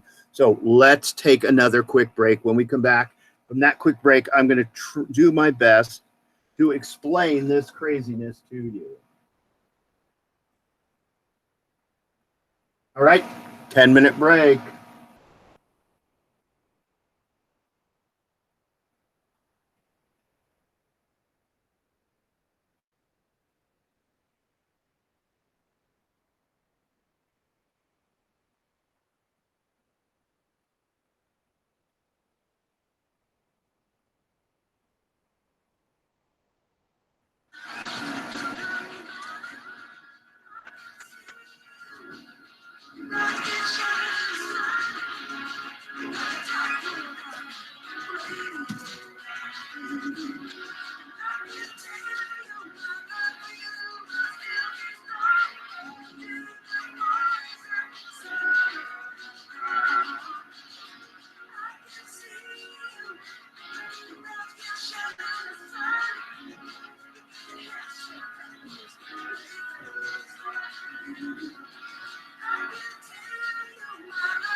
roof on the right,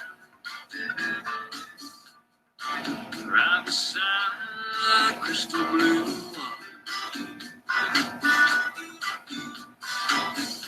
First wave of the day, almost got away, but my sailboat caught her. Funny when you called, I was thinking how good it'd be to see you again. Keys in the conch shell, come on, please. Been through about 8 months, not doing much, nothing at all.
chance. I'll be gone real morning. Girl, keys and the car shall come on me.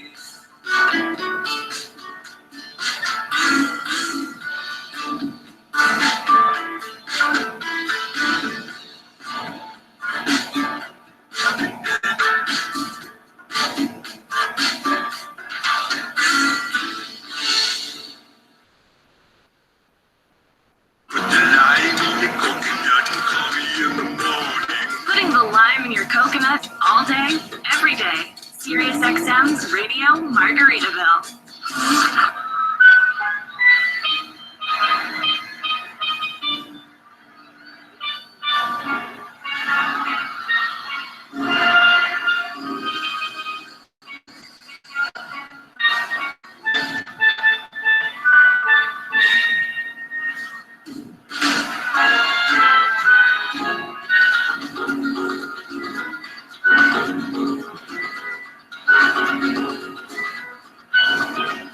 That feather channel girl with her perfect weather curl is all good gold. You can't get out of bed. You can't remember what you said. Senior moment. Anger or depression, fever or aggression. What's the difference? We're not talking rocket science. The answer to the question very plain to see. What do? Take a holiday. You need a holiday. I'm far off wonderland, waiting matter on my friends. Take a holiday.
Kenny Chesney sharing with us how to find his Haida key for his beach shanty. That has to with Jimmy Buffett. Holiday recorded in Mohegan Sun during the Salty Peaceful Land Tour back in 2005. I am JD Spradlin, and that's going to do it for me here from the center of the Sunshine State. Going to hand you off to Steve Huntington, who's going to keep playing Jimmy Buffett music, a whole bunch of it, back to back as we launch into our Day of Humps Buffett Buffet. I look forward to seeing you back here again tomorrow, Fridays, when I once again be with you from 3263 Margaritaville Boulevard here at the Margaritaville Resort, Orlando. Until I see you then, be all your drinks, be both drinks with friends. All right, cheers now.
Musical library. This is the Buffett Buffet of SiriusXM's Radio Margaritaville.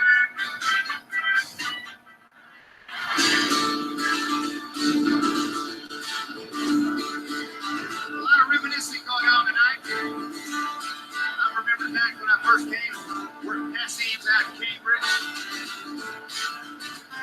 All these acoustic guitars. I remember when gasoline was about 75 cents a gallon.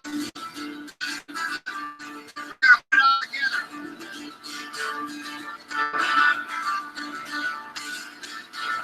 I pulled into the regular pump. I was feeling quiet and easy.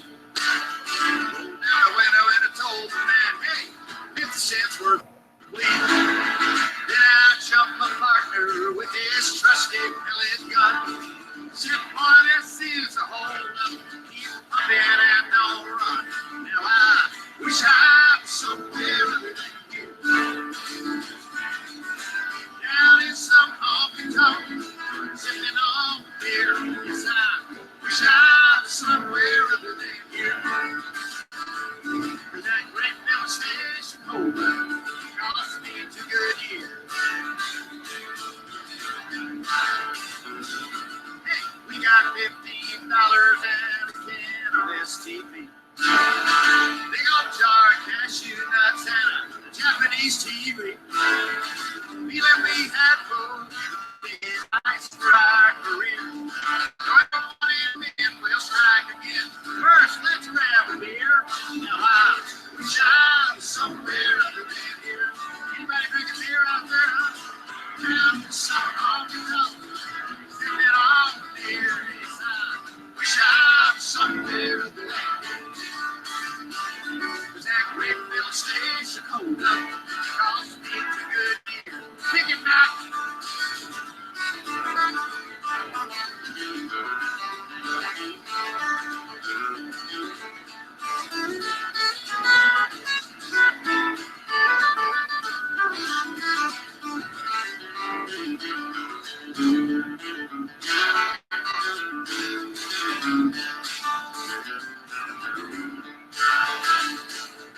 Sitting down in the White Castle, about as drunk as people be. In walks the deputy sheriff, Lordy, holding on TV. He brought us, then he cuffed us, and he took us off to jail. Took a picture on post, Lord, no reward and no bail. Now I wish I was somewhere down in some honky tonk. Sipping on beer, yes, I wish I was somewhere other than here. That great little station hold up, cost me 2 good years.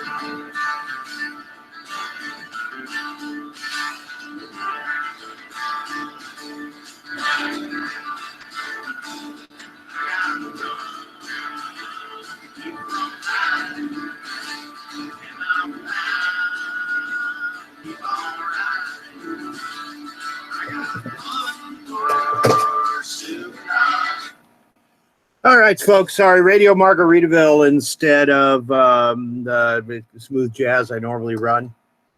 Smooth jazz station's been acting strange. Okay, just checking any chats. No, many people still here, at least logged on. They could be absolutely asleep. I'm And here. it wouldn't surprise me in the slightest. I mean, this the middle of the afternoon lull. And if it wasn't for extra caffeine, I don't know how I would manage to somehow get through the afternoons. But anyway, thanks everybody. I'm so happy that you're here in class. I mean, believe me, it's going to pay off in the long run. All right, so where was I? I was going to go right back here to this PowerPoint and show you this. Looks like kind of a complicated diagram, but let me explain what this diagram is about, okay? Let me get it out from current slide so it's as big as it can possibly be. And, oh, gosh, I guess I will maybe write on this. Let's see if it's useful to write on it. course, I don't know how to save it once it's written on, but that's probably a good thing, since when I write on things, it really looks bad. So here's the thing. This is a cross-section through a cell. Here's the cell membrane right here. You know, and when I talk about cell membranes, I can't resist telling you that, look, cell membranes are exceptionally important structures. They regulate what goes in and out of a cell. They maintain homeostasis around the cell membrane, making sure that the right stuff, the right concentrations of things are inside the cell. Now, they can also affect what's outside the cell by throwing stuff out, but you know, basically cell membranes are constantly monitoring and regulating what goes into the cell, and ultimately one of the goals is for homeostasis. And we're going to talk very specifically in detail about cell membranes. If we don't get to it today, we'll get to it in great detail tomorrow. But so I just want to emphasize how important this cell membrane is. And I kind of went through its very basic structure and said, look, this line here, it represents at least 3 different distinct types of molecules. Phospholipids that form a phospholipid layer, and I'll show you what that looks like probably tomorrow. It has proteins, it has cholesterol, and its job is to, among other things, one of its most important jobs is regulate what goes in and out through it. There's a phrase that's used to refer to this property of membranes that I'd like to put on the record if I could. They say that cell membranes are semi-permeable, which is, or they even say sort of a similar thing, that they are selectively permeable. Now, permeable means things can move through them, but selectively permeable or semi-permeable means that these cell membranes can control what goes in and out of them. And we're going to study cell membrane processes very, very soon, but we're inching our way towards these. So cell membranes are semi-permeable or selectively permeable. All right, and they regulate the passage of molecules in and out of cells. Right, so super important function of the membrane. So anyway, back to the PowerPoint.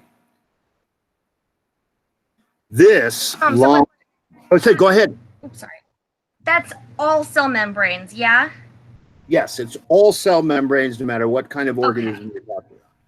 Now, one of the things I want to point out about this picture is that many of these organelles, like this organelle, rough endoplasmic reticulum, smooth endoplasmic reticulum, Golgi complex, mitochondria, the nucleus with the nuclear membrane, these are all made of the same basic kind of membrane. When we understand cell membrane structure, you know, what we're talking about, the stuff that's on the outer edge of the cell, when we understand that, we are also understanding the fundamental structure of the membrane that surrounds organelles too and forms organelles. So this membrane here and this membrane here, they are made the same way. I mean, this looks like a line, just like this looks like a line. But of course, this is a cross-section through the cell, so we're seeing a 2-dimensional representation of a very 3-dimensional thing. Okay? So inside the cell then, everything to the left of this line is the cytoplasm of a cell. And remember, the cytoplasm has a liquid portion of it that's called the cytosol, the cell solution. And then it has all this solid stuff like the nucleus and nucleolus and mitochondria and rough endoplasmic reticulum, etc. And that's the organelles.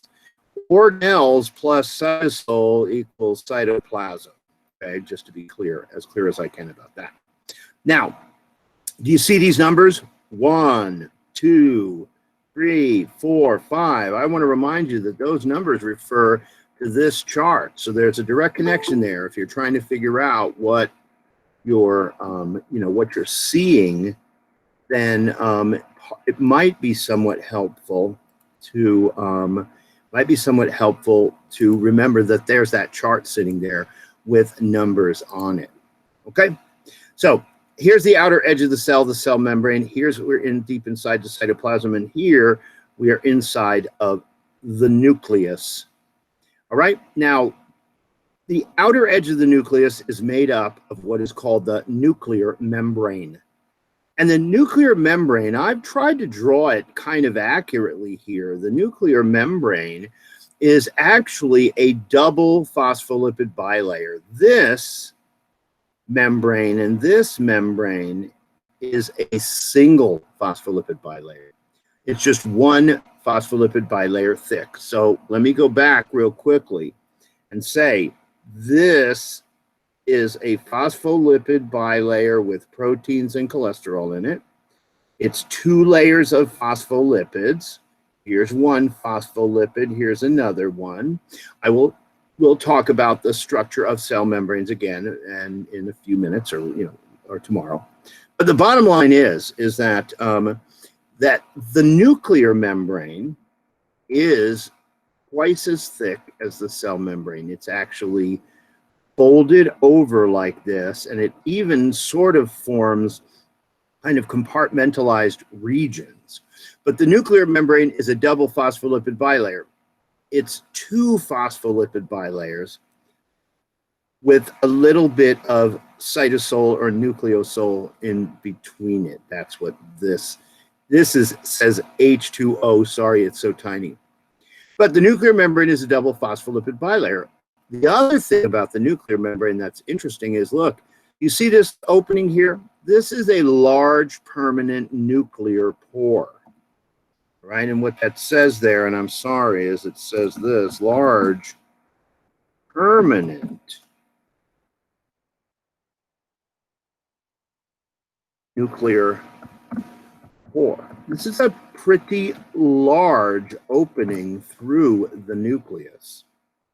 Pretty large opening right through the nucleus.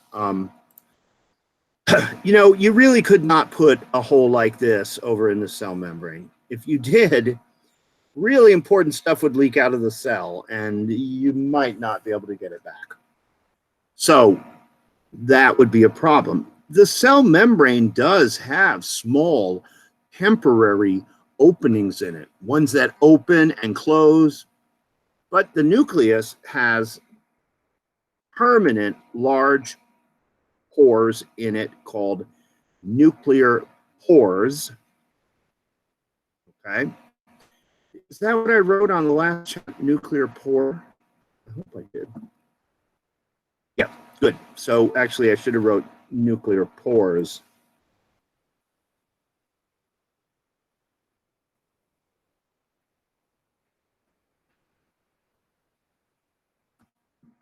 Should be an S there, because the nucleus is covered with nuclear pores. And I will do my best to sort of illustrate this for you as best I can when we look at some slides of the nucleus. Okay? Now, I'm going to tell you right away, these large permanent nuclear pores, they're there for a very good reason. Pretty large molecules need to regularly leave the nucleus and move into the cytoplasm. And in fact, as you can probably tell just from looking at this, these are all types of RNA that need to move out of the nucleus and into the cytoplasm. Now, if you remember the central dogma of modern biology, something we talked about yesterday, how inside the nucleus, there's where DNA is stuck. It's stuck in the nucleus, it's sequestered in the nucleus. You never see DNA outside the nucleus unless the cell is basically just rearranging its life. So, the DNA is stuck inside of here. But RNA can be copied. Remember, the process is called transcription. Can be copied inside the nucleus. And then it can move out through these large permanent nuclear pores out into the cytoplasm, where you probably remember its job will be to coordinate protein synthesis, the production of proteins. You know, when I'm trying to push everything together like this, I occasionally forget something that I think is worth mentioning, okay? And that is that when you think about carbohydrates, I'm going to say that maybe I'm going to say that maybe the cell manufactures 25 carbs. Maybe it manufactures 25 lipids. Now, look, I fully admit I might be off by a little bit, right? Even in order of magnitude, right? 25 lipids. No, I'm just going to use the same number, 25 nucleotide molecules, okay? And I'm actually, it should have said this there, 25 different carbs.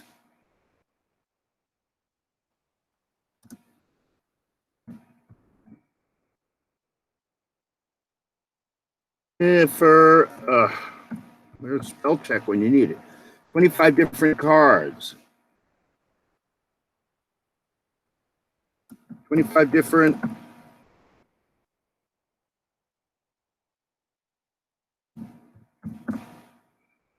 lipids, 25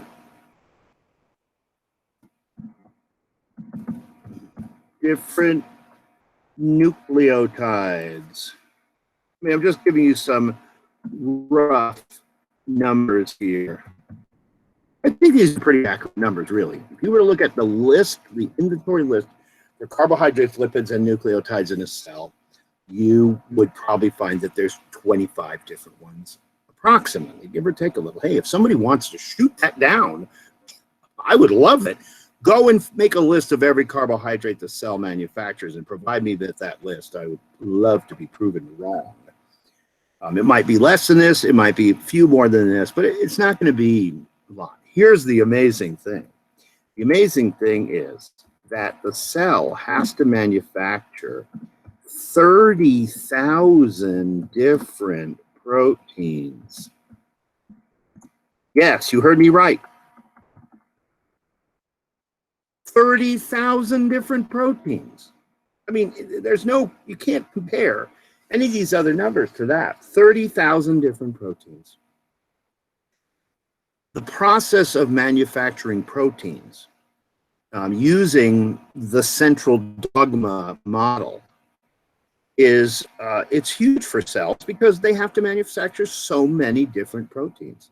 And, so when we look at organelles, we often see in cells that there's lots of organelles that are devoted to, or lots of surface area and structure inside a cell that's devoted to making protein. So sorry. I'm sorry. I got a little lost. Just for clarification, all of this is in like one cell, right? This is one cell. Okay.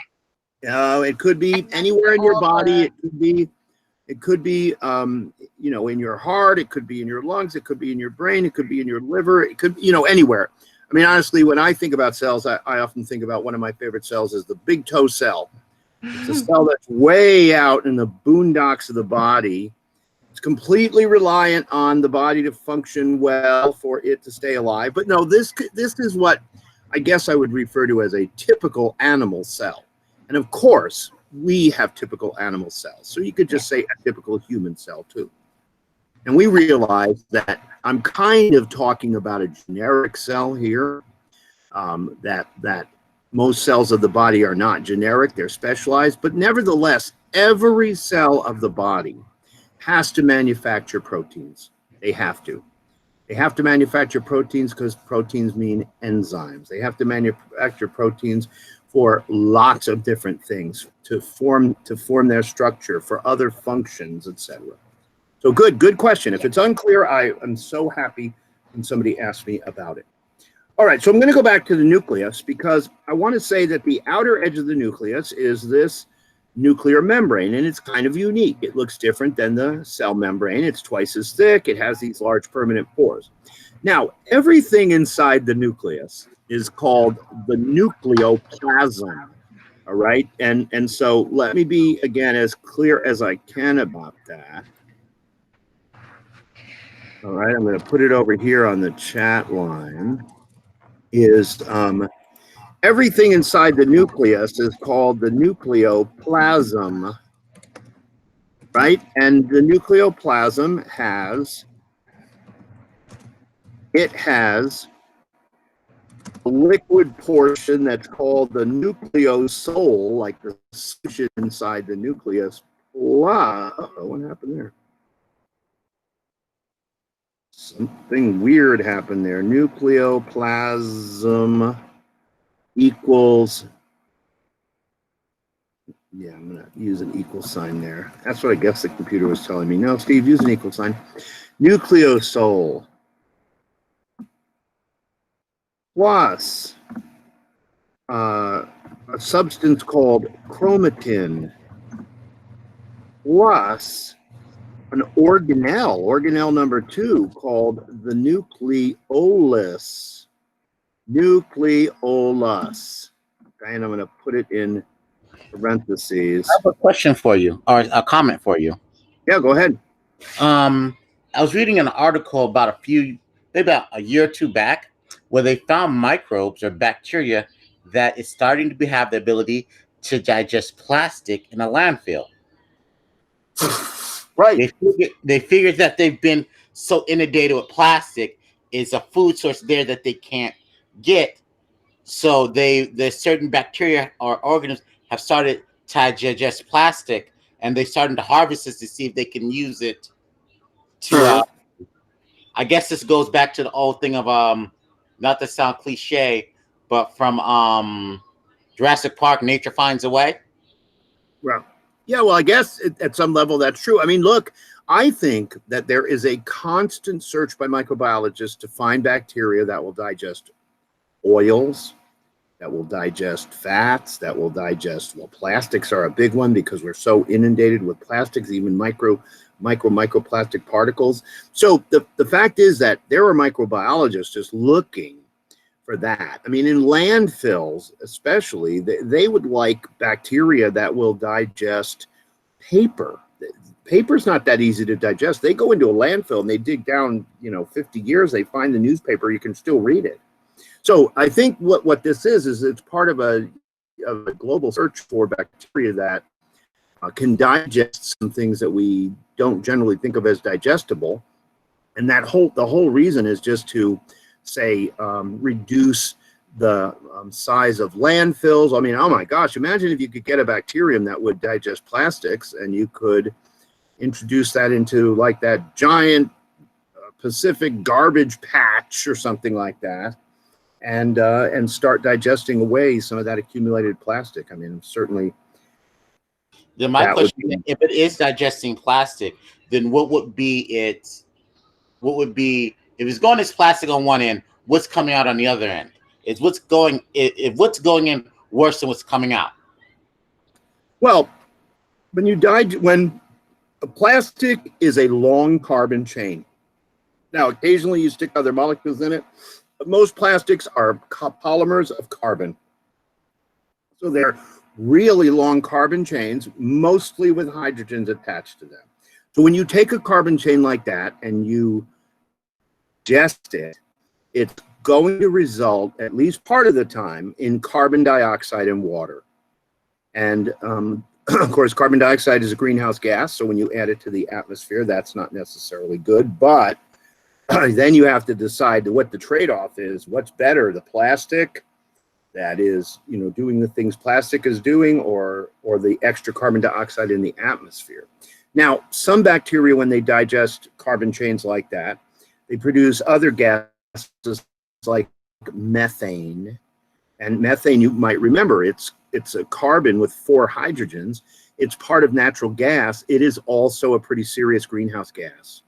So they might digest it in a way that makes methane. So when you do this kind of stuff, like, there's kind of famous equation, and I'm going to put this equation in a very simplified form. I'm going to put it on the chat line, okay? The equation looks like this: glucose plus oxygen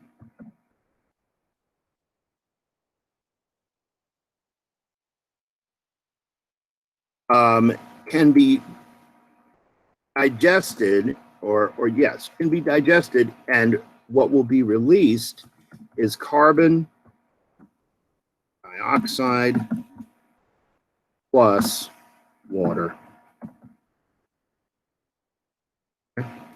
And this equation is a pretty standard equation for the breakdown of substances. Now, you don't have to use glucose. You could use another carbon chain. Like, I light a candle every night, and that candle, the wax is made of long chains of carbons and hydrogens, mostly.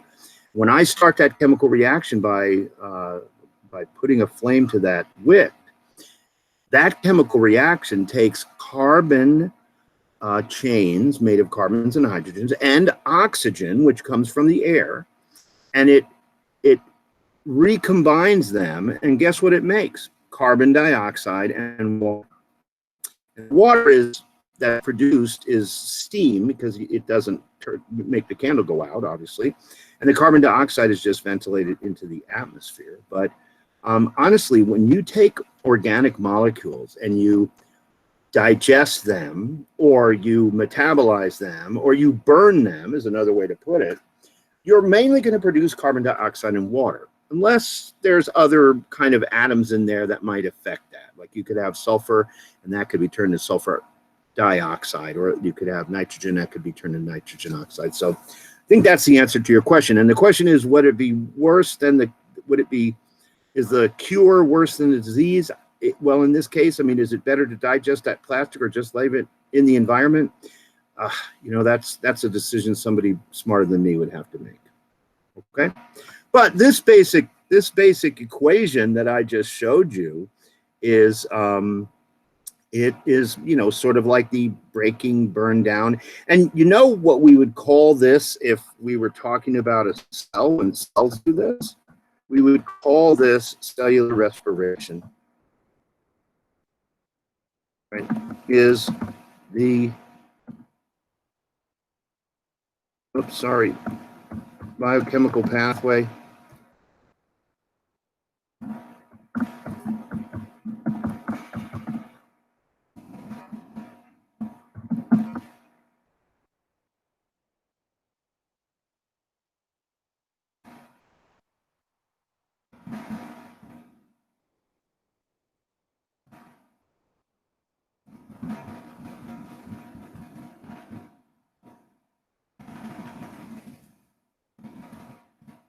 I'll get this up in a second. How food molecules are broken down into carbon dioxide and water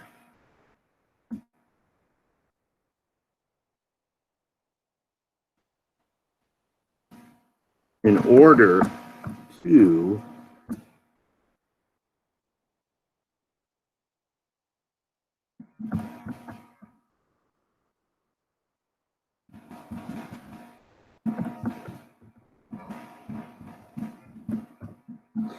So I would copy down this description that I've just given you. It says this way down on the line here.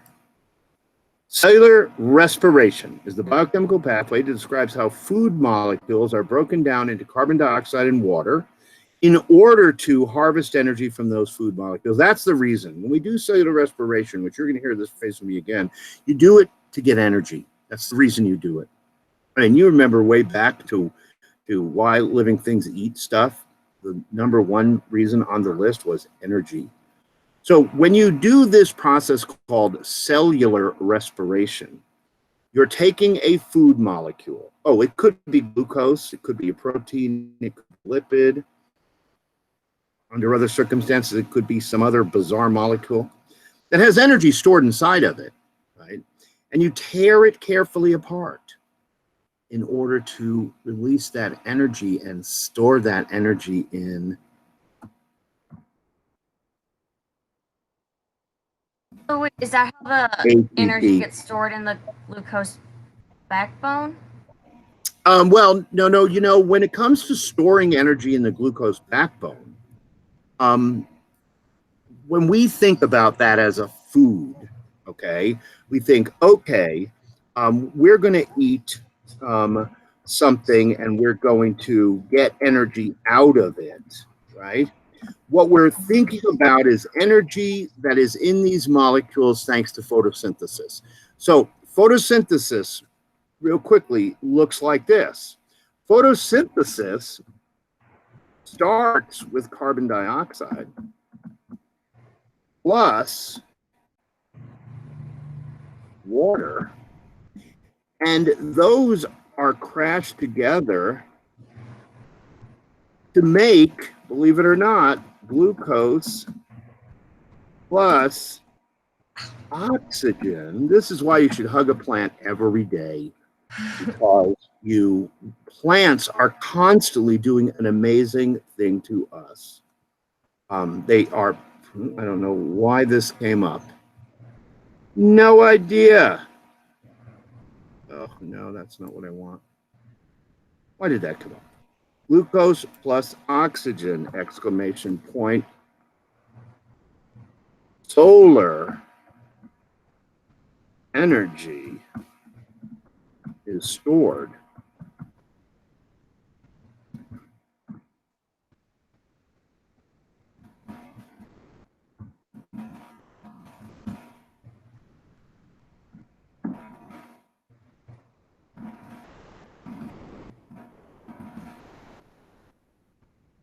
so much easier to write this on the board.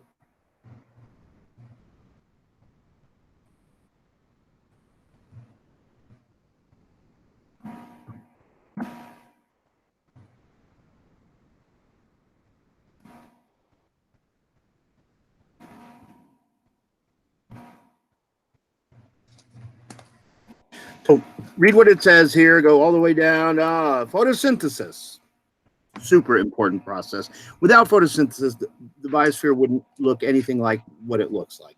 It's dependent on photosynthesis. 93 million miles away, there's this little star, not a big important star, but just a star.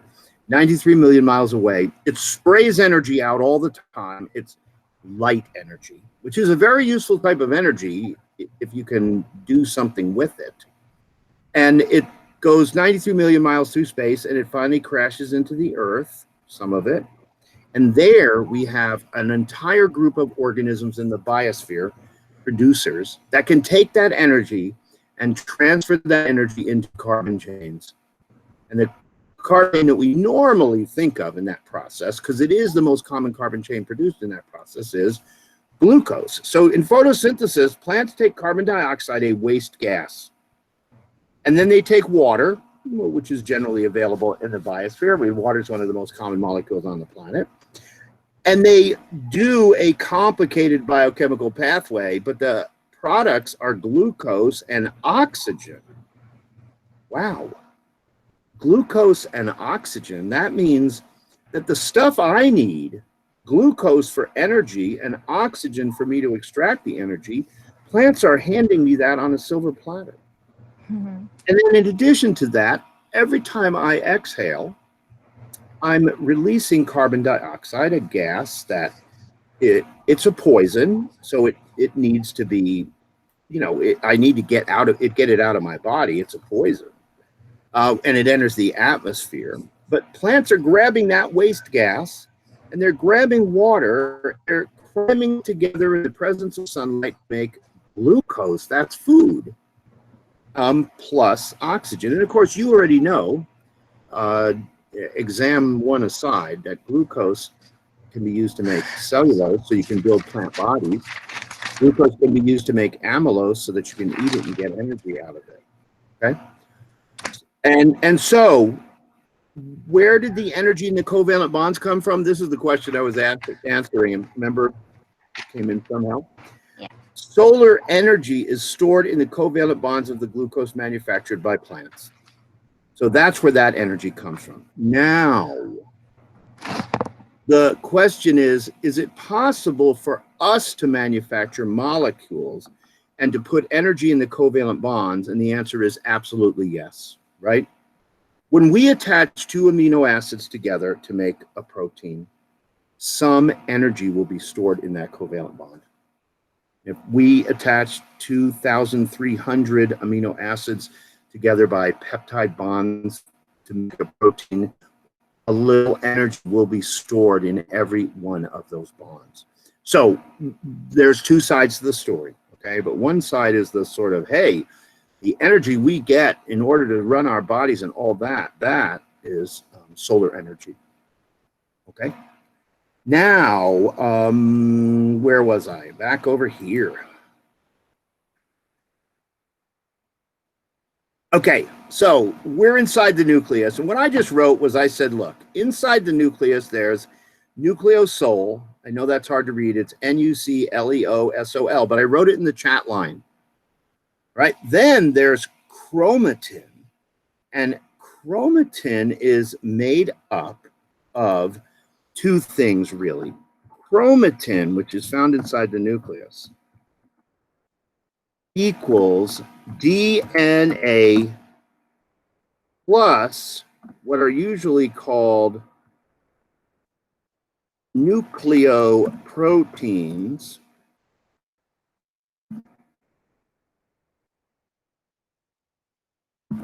that support and protect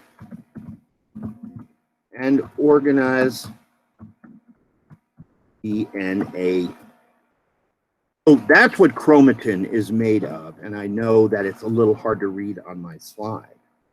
But it's up here. I want to say I wrote this down a minute ago. The nucleoplasm is made of the nucleosol, the liquid stuff. The chromatin, the solid-ish DNA mixed with protein, and the nucleolus. And why did I put the two there? Because nucleolus is organelle number 2. Okay? Now, back to here.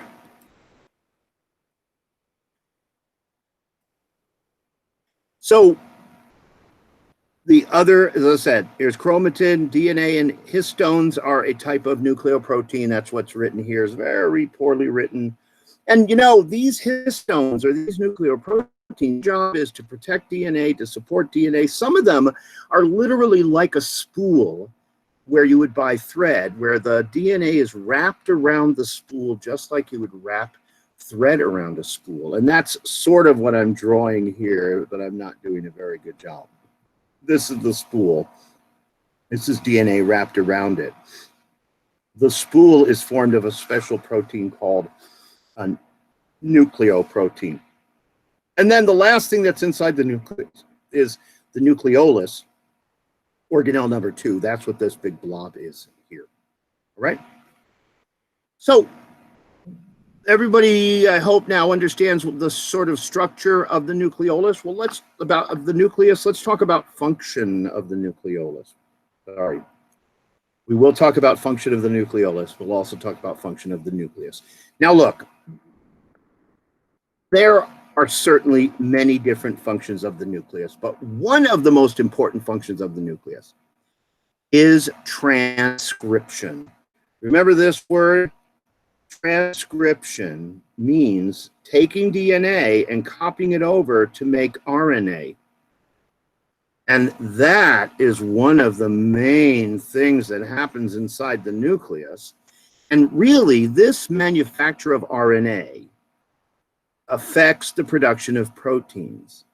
And so this production of RNA that leads to production of proteins has a huge ripple effect throughout the cell. Sometimes you manufacture a protein because it's an enzyme, and once the enzyme is manufactured, it starts doing a chemical job that has a profound impact on the cell. So you could be manufacturing proteins like enzymes, like lactase or amylase or DNA polymerase, right? But then, of course, you could be manufacturing proteins that are proteins designed to build things, like to, build cytoskeleton or to build proteins that are going to be exported from the cell to manufacture something. Okay?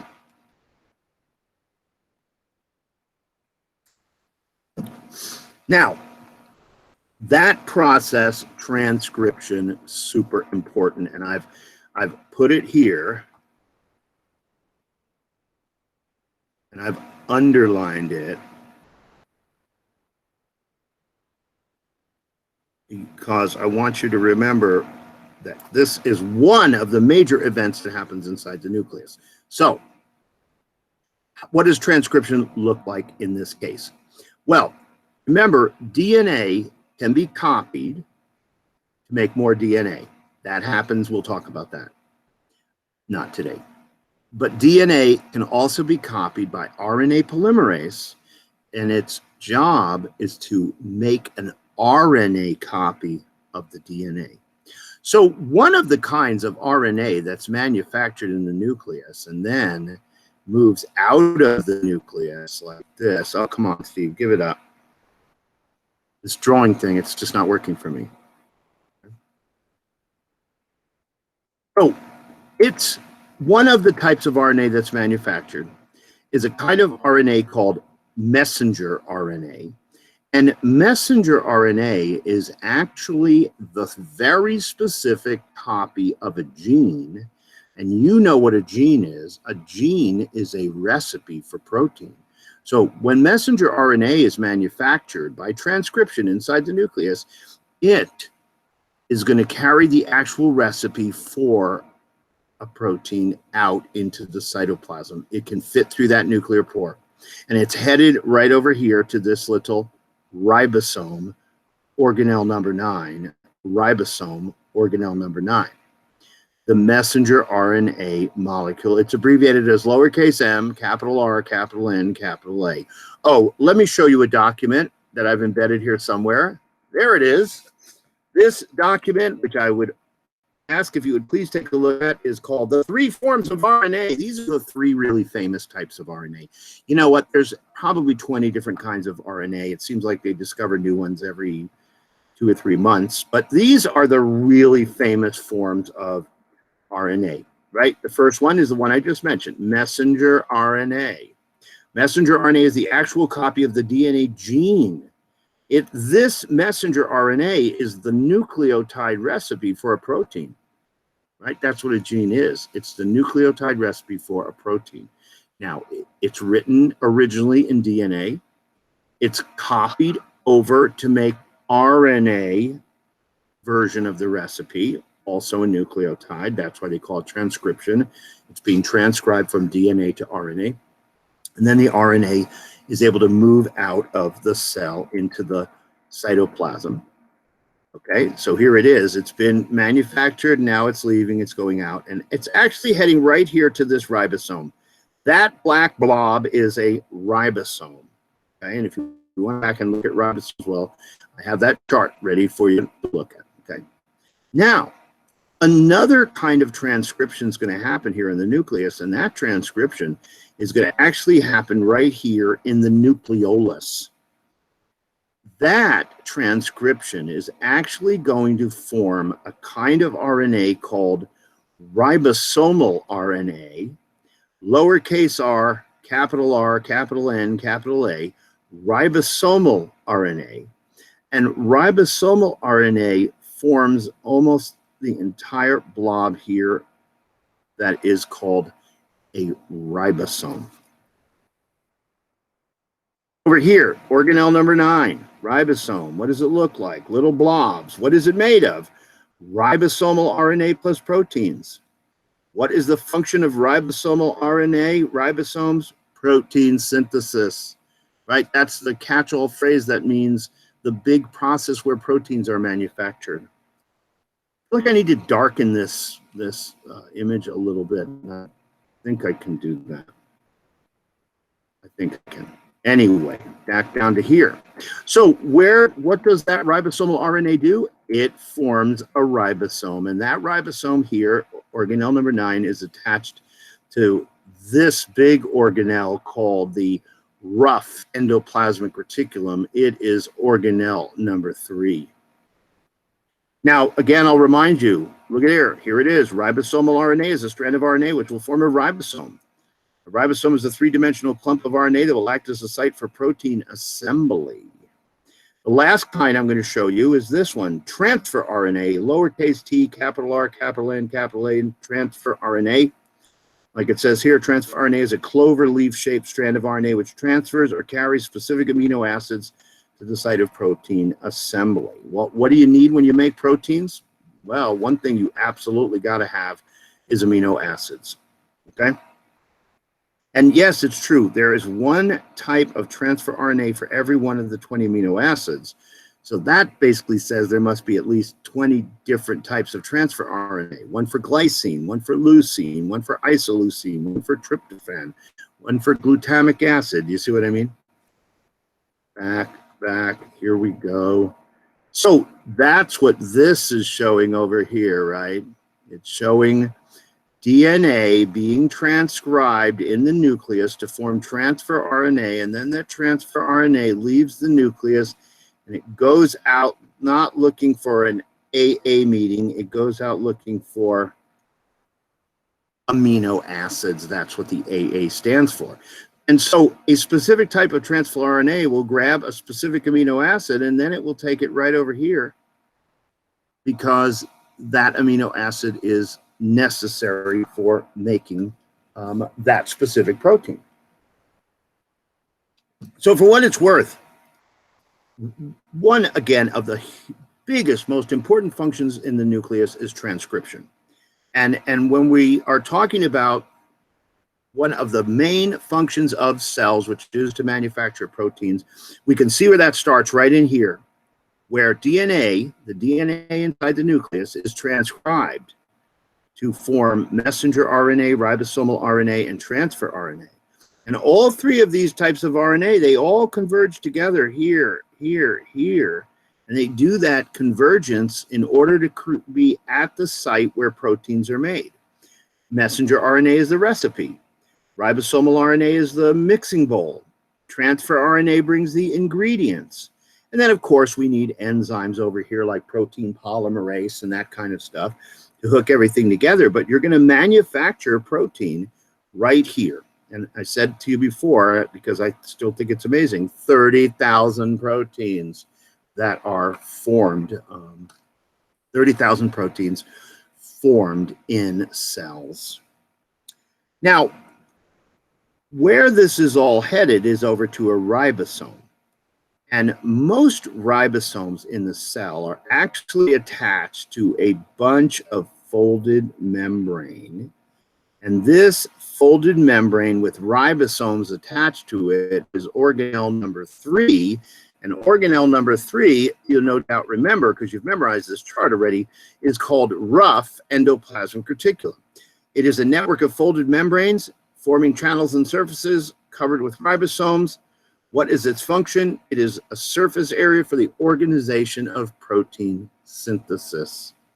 So, the bottom line is that when I think of rough endoplasmic reticulum, I think of ribosomes and I think of protein manufacture. And honestly, there are many cells in the body that have so much rough endoplasmic reticulum, it's not funny. They have huge amounts of rough endoplasmic reticulum. Now, okay, I'm going to close this down for a minute. I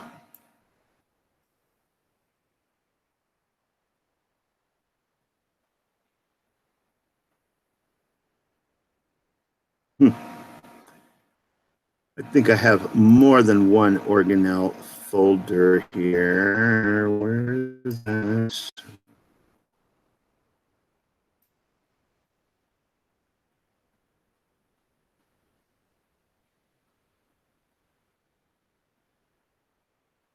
Oh, I do have more than one folder with organelles.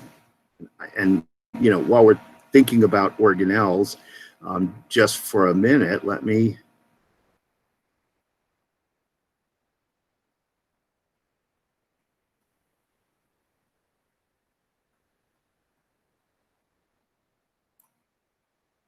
thanks for being patient with me.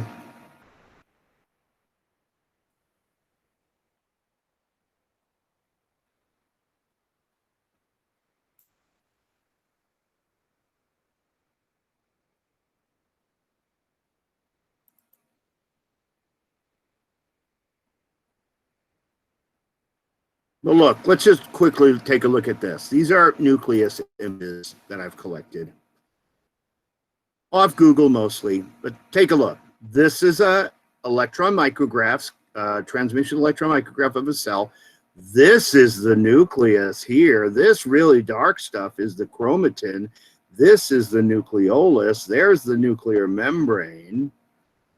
I mean, honestly, it's possible that we might be able to blow this up enough that we can actually see there's 2 layers to this nuclear membrane. We can see that.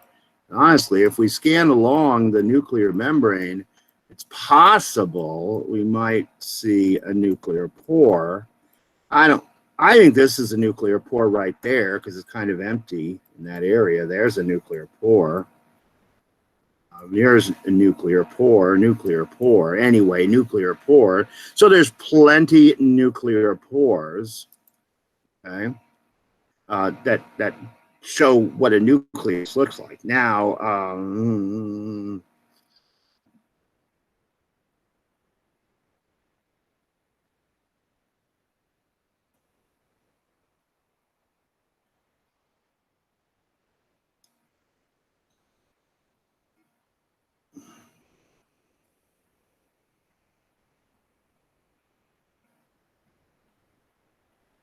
I mean, these are all great images. I mean, believe me, you won't have any trouble finding images, you know, of the nucleus out there that show the double layer membrane, the nuclear pore, the nucleolus, the chromatin, right? Lots of images like that. Now, let me just go back for a minute and show you, this is rough endoplasmic reticulum, and I don't want to look at all of these by any means. Oh, that would be fun, but I want to see if I can just find a nice cell.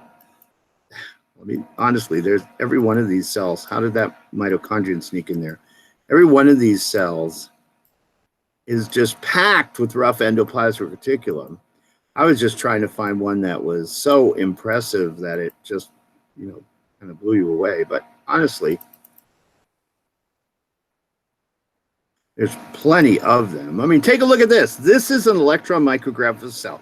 This is the rough endoplasmic reticulum. Do you see the ribosomes? Ribosome. Here's the membrane that forms the rough endoplasmic reticulum. It does look like it's 2 layers, right? So there's a sort of cavity in here. And then on the outside of it, there's ribosomes attached. And honestly, depending upon what cell you're looking at, again, here's rough endoplasmic reticulum. Look at the ribosomes. We can see them.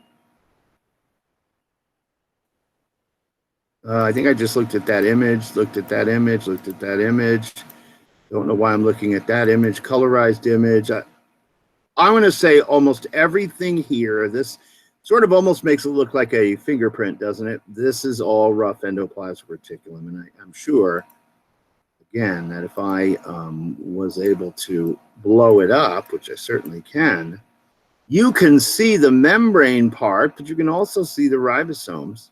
And it's good to remember that these are, this is a 3-dimensional event. It's not a 2-dimensional event. So we're kind of seeing lots of rough endoplasmic reticulum, which is normal and normal in a cell. Now, for what it's worth, there's another kind of endoplasmic reticulum called smooth endoplasmic reticulum. And not always, but sometimes it's more tubular. But when you look at the membrane here, and you look at the membrane here, you notice one big difference. There's no ribosomes here. There's millions of ribosomes here. Ribosomes are going to be attached to the rough endoplasmic reticulum.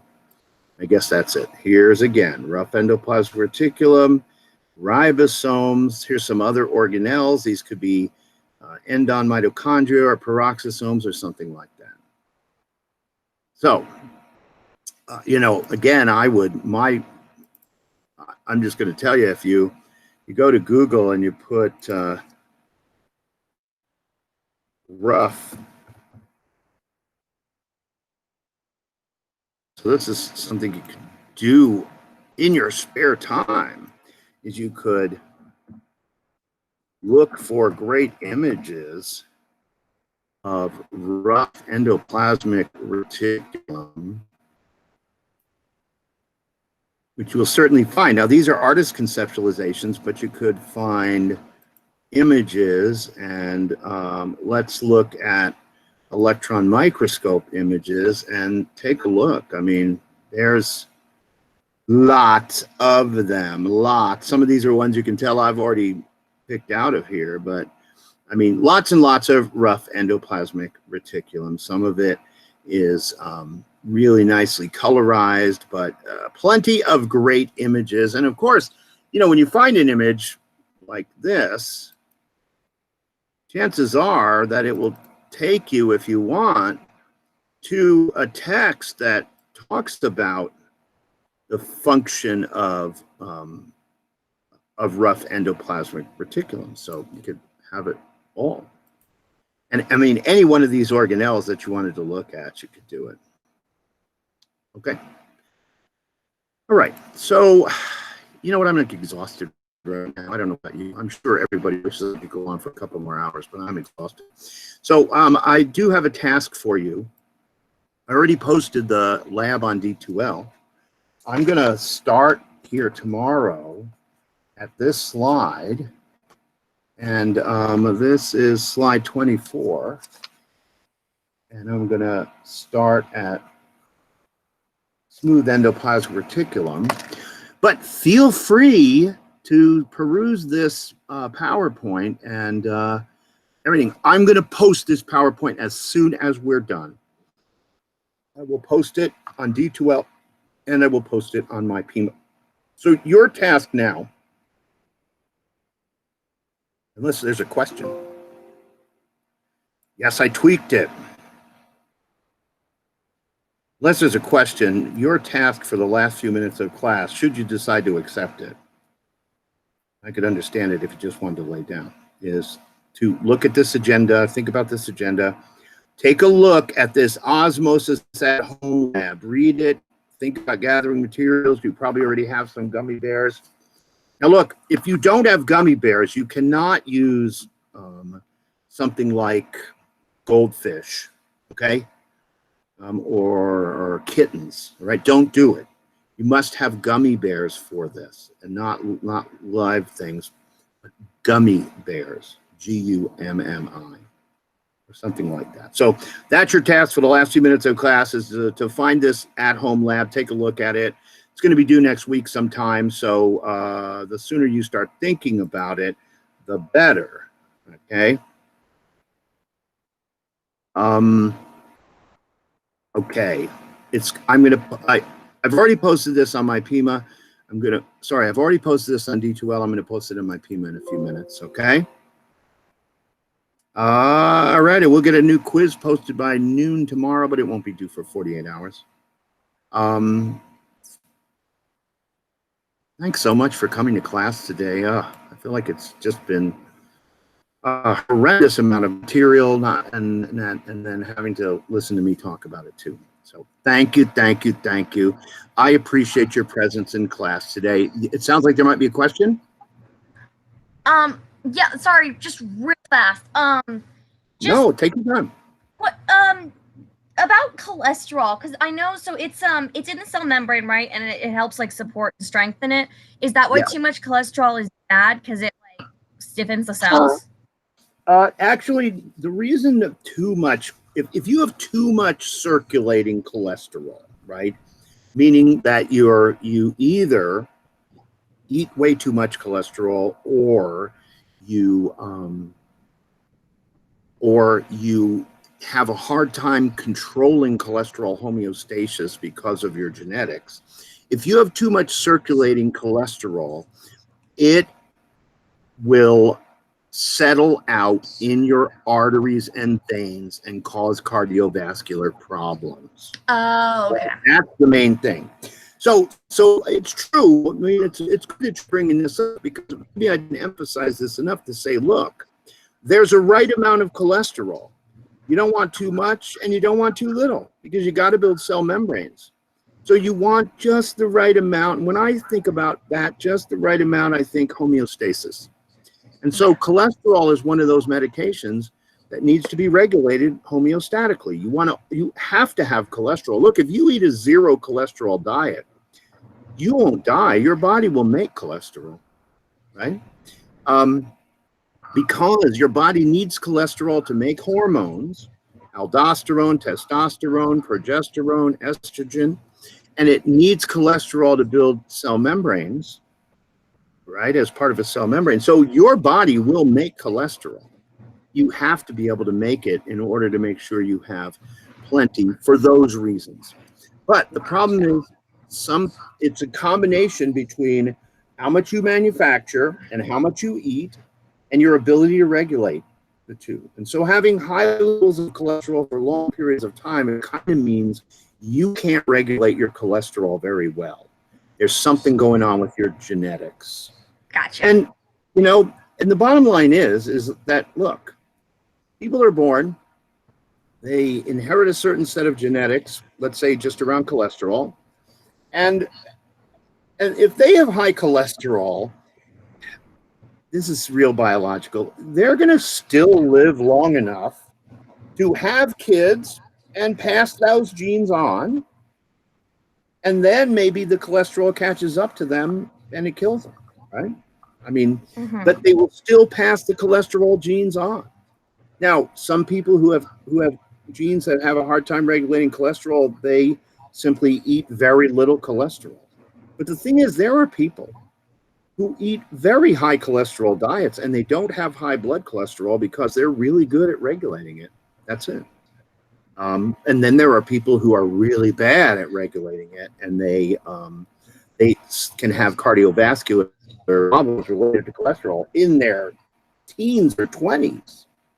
But you know what? If you're born with a bad cholesterol gene and you live long enough to pass it on, well, then it's getting passed on. You know what I mean? And so these days, though, again, there's miracle drugs out there. Really, I think of these statin drugs as miracle drugs. There are drugs out there that you can take. You just take a daily pill, and it helps your body regulate cholesterol homeostasis. I don't understand how it works. I mean, I've never really looked to see how it works, even though I take that pill every day. My cholesterol is always fine, even though I probably eat a lot of cholesterol. Anyway, did that answer your question? It did. Thank you very much. You're welcome. All right, so look, you're going to look at that gummy bear lab, and in the last few minutes of class, and I'm going to see you tomorrow at 1:15. Okay? We'll continue working through the cell organelles and stuff, and look at cell membranes and stuff like that tomorrow. Okay? And we'll talk about the lab. If anybody, please do look at the lab, and make sure that you, if there are questions, I'd like it if you could ask me about them tomorrow. Okay? Believe me, when I read that lab the first time, I had questions about it. So, okay, I'm gonna stop recording. I'll work my best to get this lecture posted as quickly as possible.